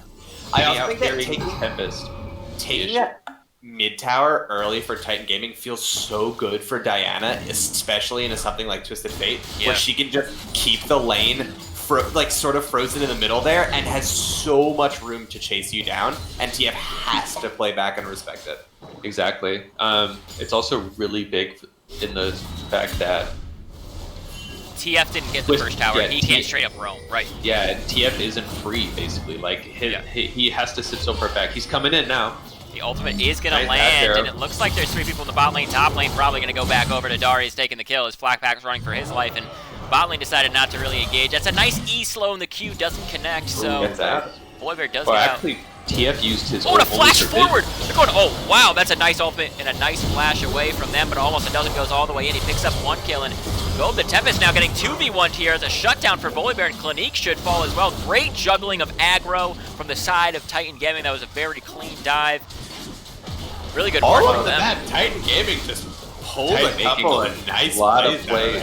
Yeah, both sides of the map actually. Like usually in League, you make a play on one side and then the other enemy team will trade, but they're like, nah, hold my beer. I'm gonna make a play on both sides of the map here. Yeah, really impressive. They were also able to do that because Donchis had used ultimate when Ashe ulted and didn't go in anywhere and stayed middle. So now you know the TP's down, the ult's down, can't rotate. Let's make plays in silence.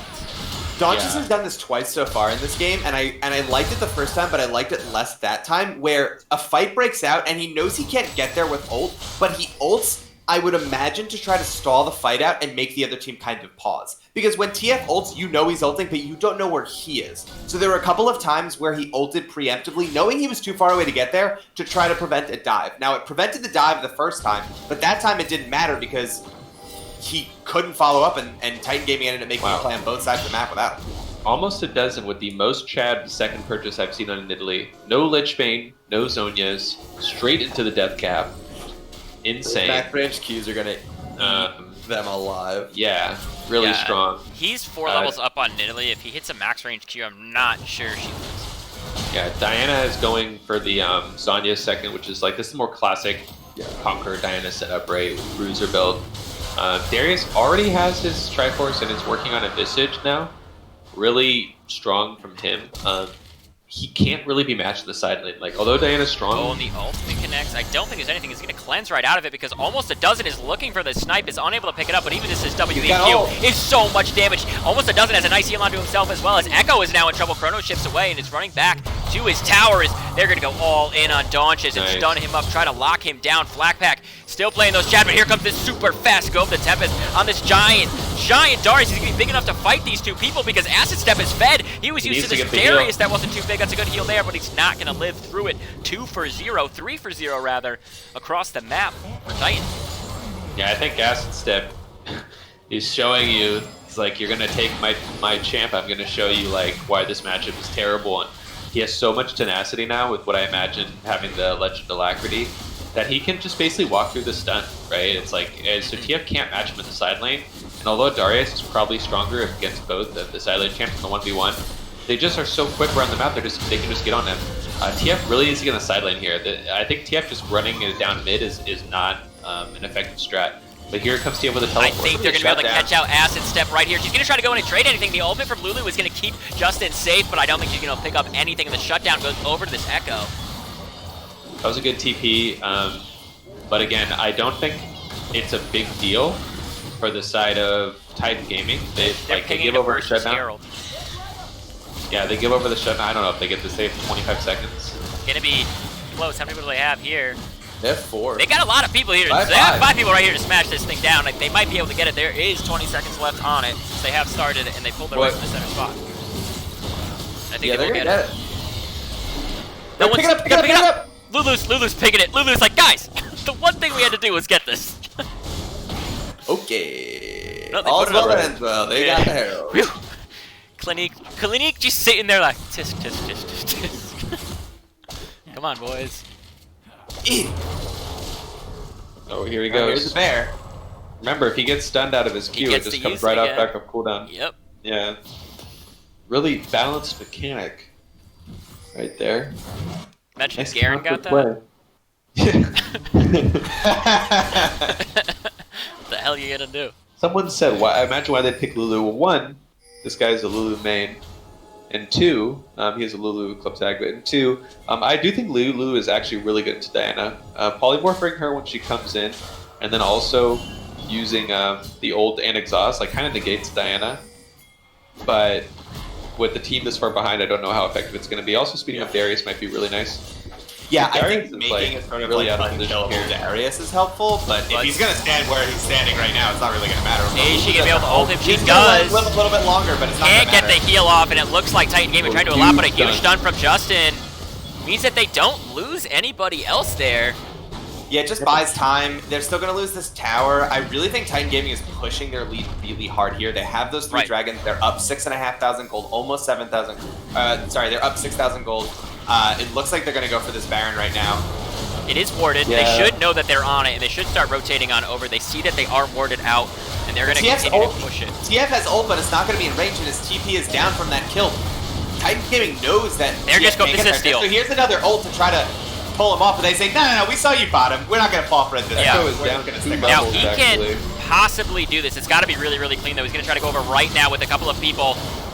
Can he stack it? Oh my god, they're going to flash over and try to kill before he can go over the wall. And they do succeed at doing that. Black Pack is going to pick up the kill, and Diana picks up the Baron. Really solid from that top laner. And it looks like Donchis is now totally out of position and might be the next one to fall. Clinique trying to save their life, but that was barely Nice. even a hit. That was barely any distance on the Q. It almost killed Clinique. This is gonna be Mountain Soul for them. It's up in 50 seconds, and I don't know if Glacial's gonna be able to get into position. Oh, they're gonna catch. They're Oh, gonna catch just one person kidding. right now. If they catch one, they can run down. Almost doesn't stall that back. I'm really surprised he did. Fuck Maybe me, I guess. I guess he doesn't have perfect vision, but I'm very surprised that he just didn't pop Ghost. Seeing the jungler there, that'd have been a huge pick. But yeah, so they're able to catch Zyra, although she will be up right. She'll be up with 10 seconds to spare, so they just have to delay it a bit. But yeah, this game is looking more and more in Titan Gaming's wheelhouse. They have an 8k gold lead, which is pretty insane. A little bit more actually. Yep. And yeah, just really strong play. This is kind of why I don't like Darius in 5s. Like, he gets ahead, but he's so useless, right? In these team fights, like, he doesn't bring a lot that a lot of the other like meta top laners are bringing. He's just really strong in the 1v1, and he can potentially get that like amazing pentakill team fight, Yeah. but it's really hard with CC. Like, any CC shuts him down. He doesn't have the Merc treads. He probably only is running the tenacity from his runes. So it's really difficult Yeah. to get in on this Zyra, to get in on this Varus. So It's really hard to pull off. I mean, there are those cases where, like, yeah, Echo gets a nice stun, and TF can pick someone, and then Ashe gets the ult, and Darius can just wreak havoc back there with the Lulu supporting him. We're gonna get But the it is so much Constellation harder to pull Dragon it off. there, or the tower there in the bottom as Titan Gaming turns their attention onto this dragon, and they're starting to really poke people out. Nidalee Varus does so much damage. Gobetep is trying to do the damage that they can, but Acid Step already onto the side of Donchis is gonna pick up the kill. TG, boom! That's 3 already down for the side of them. That ultimate won't finish them off, so we won't get the reset right there right away, and they're gonna pick up all 4 that they can. Ashe backing in lane, fearing for their life, gonna go try and hold the base. But I really fear... good ult by TG Boom there. Yeah.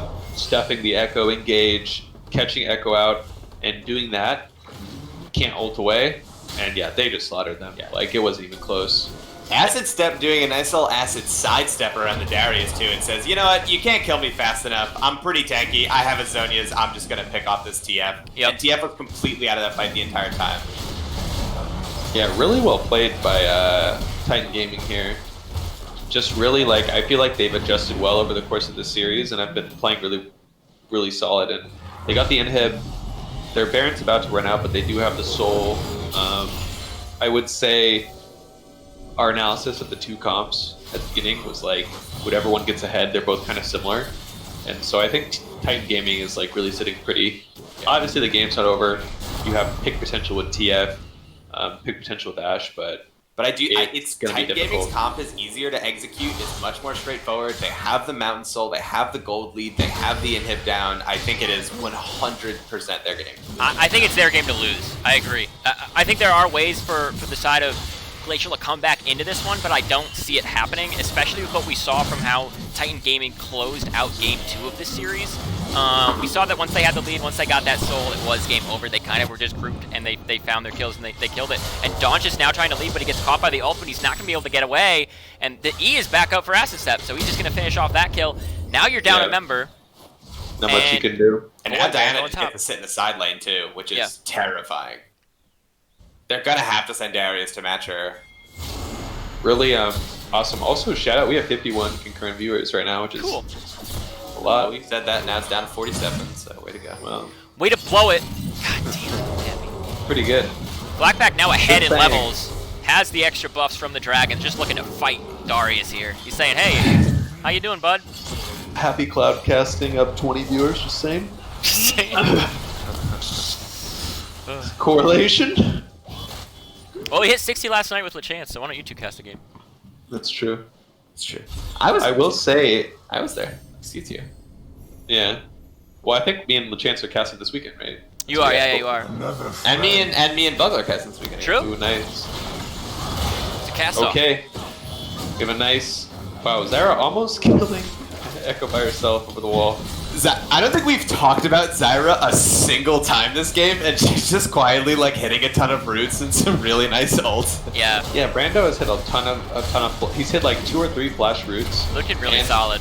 Zara also himself is just makes the game really difficult. Like, how do you engage when It's Zara so can much throw the zone ult down? control. It's crazy how much space she just gets to dominate. Is that Omnistone TF? That's Electrocute TF. We were saying that the meta on TF right now is more of the Spellbook. Spellbook, He's going for the Electric.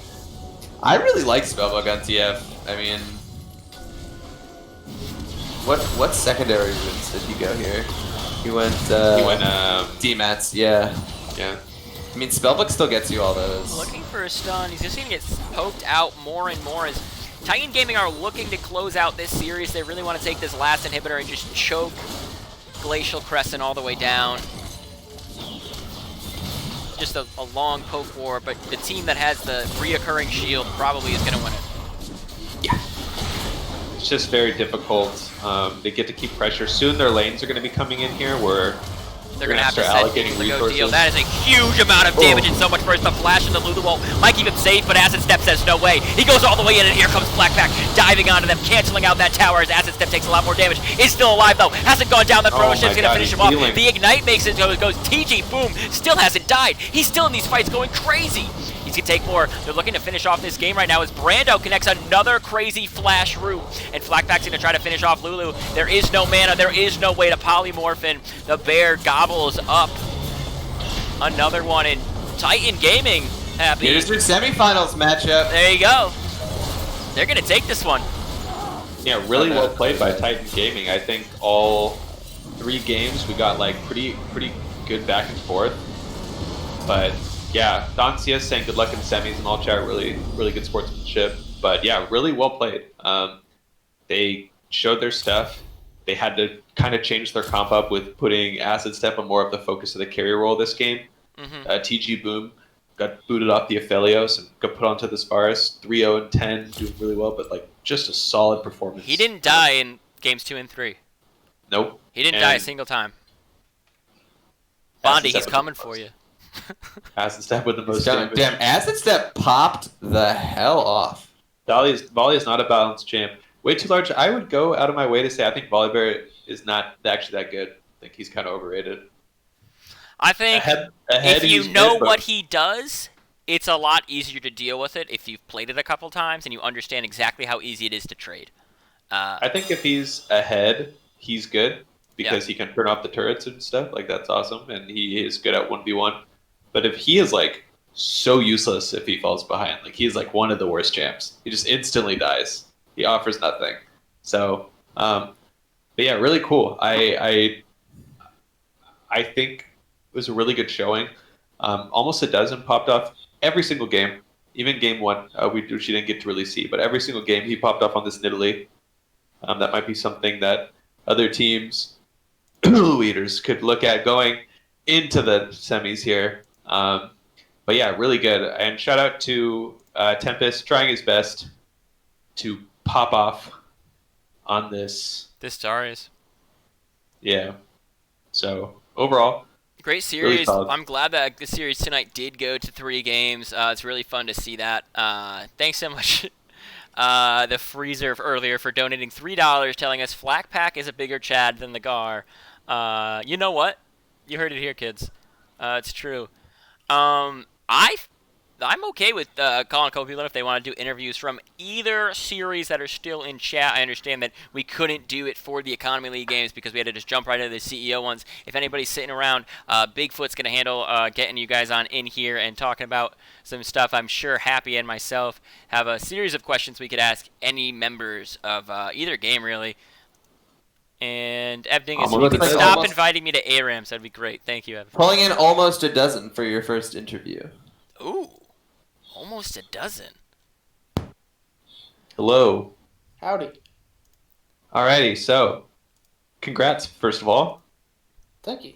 Good job. You guys looked really solid, actually, in all 3 games. I was watching your stream while the other stream was going on, and you guys, like, in all 3 games, I think, had the early lead, but wasn't able to, game 1, you weren't able to close it out. But yeah, so obviously they had, like, a roster that you guys weren't entirely sure about. So when something like that happens, how does your preparation like going into this match? Do you guys just focus on maybe what you're good at, or what's that like? Yeah, so we have like a specific we like the meta champions, of course. Like the ADCs, Varus, Aphelios, Ezreal. They're the main choices, and we were able to get one each game, which was sweet. Top mid, we can pretty much switch off of anything, like AD, AP, CC, tank, damage, whatever. So we have a good idea of what we like to play, and we just wanted to do that. After the first game, we threw it, but we got a good idea about how they played, and we adjusted our bans accordingly. I think their jungler had a tough time when he wasn't on Olaf, so that was one of our key bans the next 2 games. And then we did enjoy I think we had winning matchups bot and mid the second 2 games, so it was really easy to set up for dragons and get dragon control. Yeah, you guys did a really, really good job. You especially just providing that early game pressure. We noticed that game 3, and I want to know if you guys noticed this as well. Game 3 was kind of like you guys both picked these snowball-y comps. Like whoever gets the lead, like a significant lead, not like a 1K, like a significant 2K lead, really has the ability to hard push it. Did you guys notice that and be like, okay, we got to play hard these first 15 minutes, figure it out, and get the lead? No, I was super, super excited when they picked Echo Jungle because I think that's a terrible role for that champion. He is so weak early. His clear is so slow. If he gets online, like if we messed up, then like we were in huge trouble. Like you said, it's snowball. But I think Echo Jungle just has like a hard time doing that. And Nidalee Jungle is just a little bit more mobile and faster clear and a little bit just easier to get online and help the team. So that was kind of unfortunate for them. I think it was a little bit easier for our comp to snowball. And we called out the TF every time we went missing, which was really awesome. I was happy our team did that. It's great. So we pretty much knew when we were in danger, and we had pretty good wards the whole game. So we pretty much knew where the entire enemy team was the whole time, so we didn't die too much, which was great. Speaking of Twisted Fate, how did Acid Step take that they took his main champ from him, and he had this he got to pick his Diana counter pick into it? Is that something he gets that banned every game? He doesn't feel bad about it anymore. Yeah, well, he mains it, so he knows what beats it. As soon as I pick that, he's like, "Give me Diana." So it was nice to have that confidence, and as you can see, he did a lot of damage. You did. Well, you guys are in for another best of 3 come Sunday against the side of the Glue Eaters. Sunday. And the man is right here. Their mid laner happy. Do you have any fighting words for each other? This is to both of you, by the way. It's not just to almost. Or do you If have Scrim respectful if- words? If scrim results are any indication of how the series is gonna go, I don't have to say any words to this man. That's all I'm gonna say. Hey, That's we some went fighting 1-1 in words! our only scrim. we had a support playing top, and then we scrimmed once and went 1-1. All right, So I almost a don't know. dozen. Wait, really? All you say, I don't know. All you say is I you don't guys were remember. so afraid to face us, you had to FF. That's all you got to say. That's true. That's true. We were shaking in our boots. We actually, okay, the story about that is we actually really wanted to play you guys. One, because we didn't want to FF, because although like it's cool to get the free win, we know it's like kind of lame. It's end of the season. It didn't really matter. But it was one of those things where like we only have one sub and 2 of our players couldn't really make it, so Yeah. couldn't really figure it out. But no, we actually have scrimmed these guys I think twice, 2 Yep. separate blocks. Both times it's really fun. They're really respectful guys. I've talked to their AD carry some. I've talked to almost a dozen some. Really cool that they're in this league. I definitely, out of the 2 teams that played today, they're the team I wanted to face, not because I think the matchup's easier, but because this is a team I think that's gotten like a lot better since the beginning, and I want to see I agree. Their how growth's good been they've big. got. Yeah, so I'm excited. I'm looking forward to play a top team that I think was undefeated in the regular season. And if we beat them, that means we win pretty much. Easy. So that's cool. Wash your hands. I mean, that's the real finals. Yeah. Finals are nice. Yeah. All right. Thank you so much. Almost a dozen great games tonight, man. Good luck in semis. Thank you.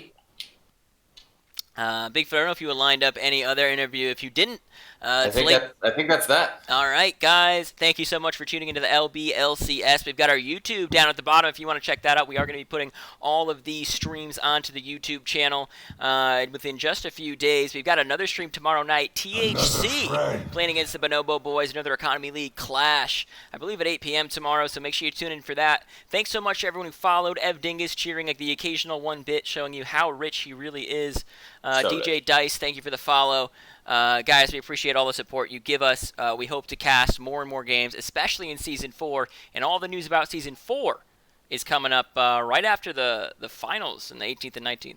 Take care, guys. We had a lot of viewers in the chat. And if you're new, make sure to check out the Discord, guys. Really cool community. Yeah, check it out. Bigfoot, what do you always say before we end stream? He has exited.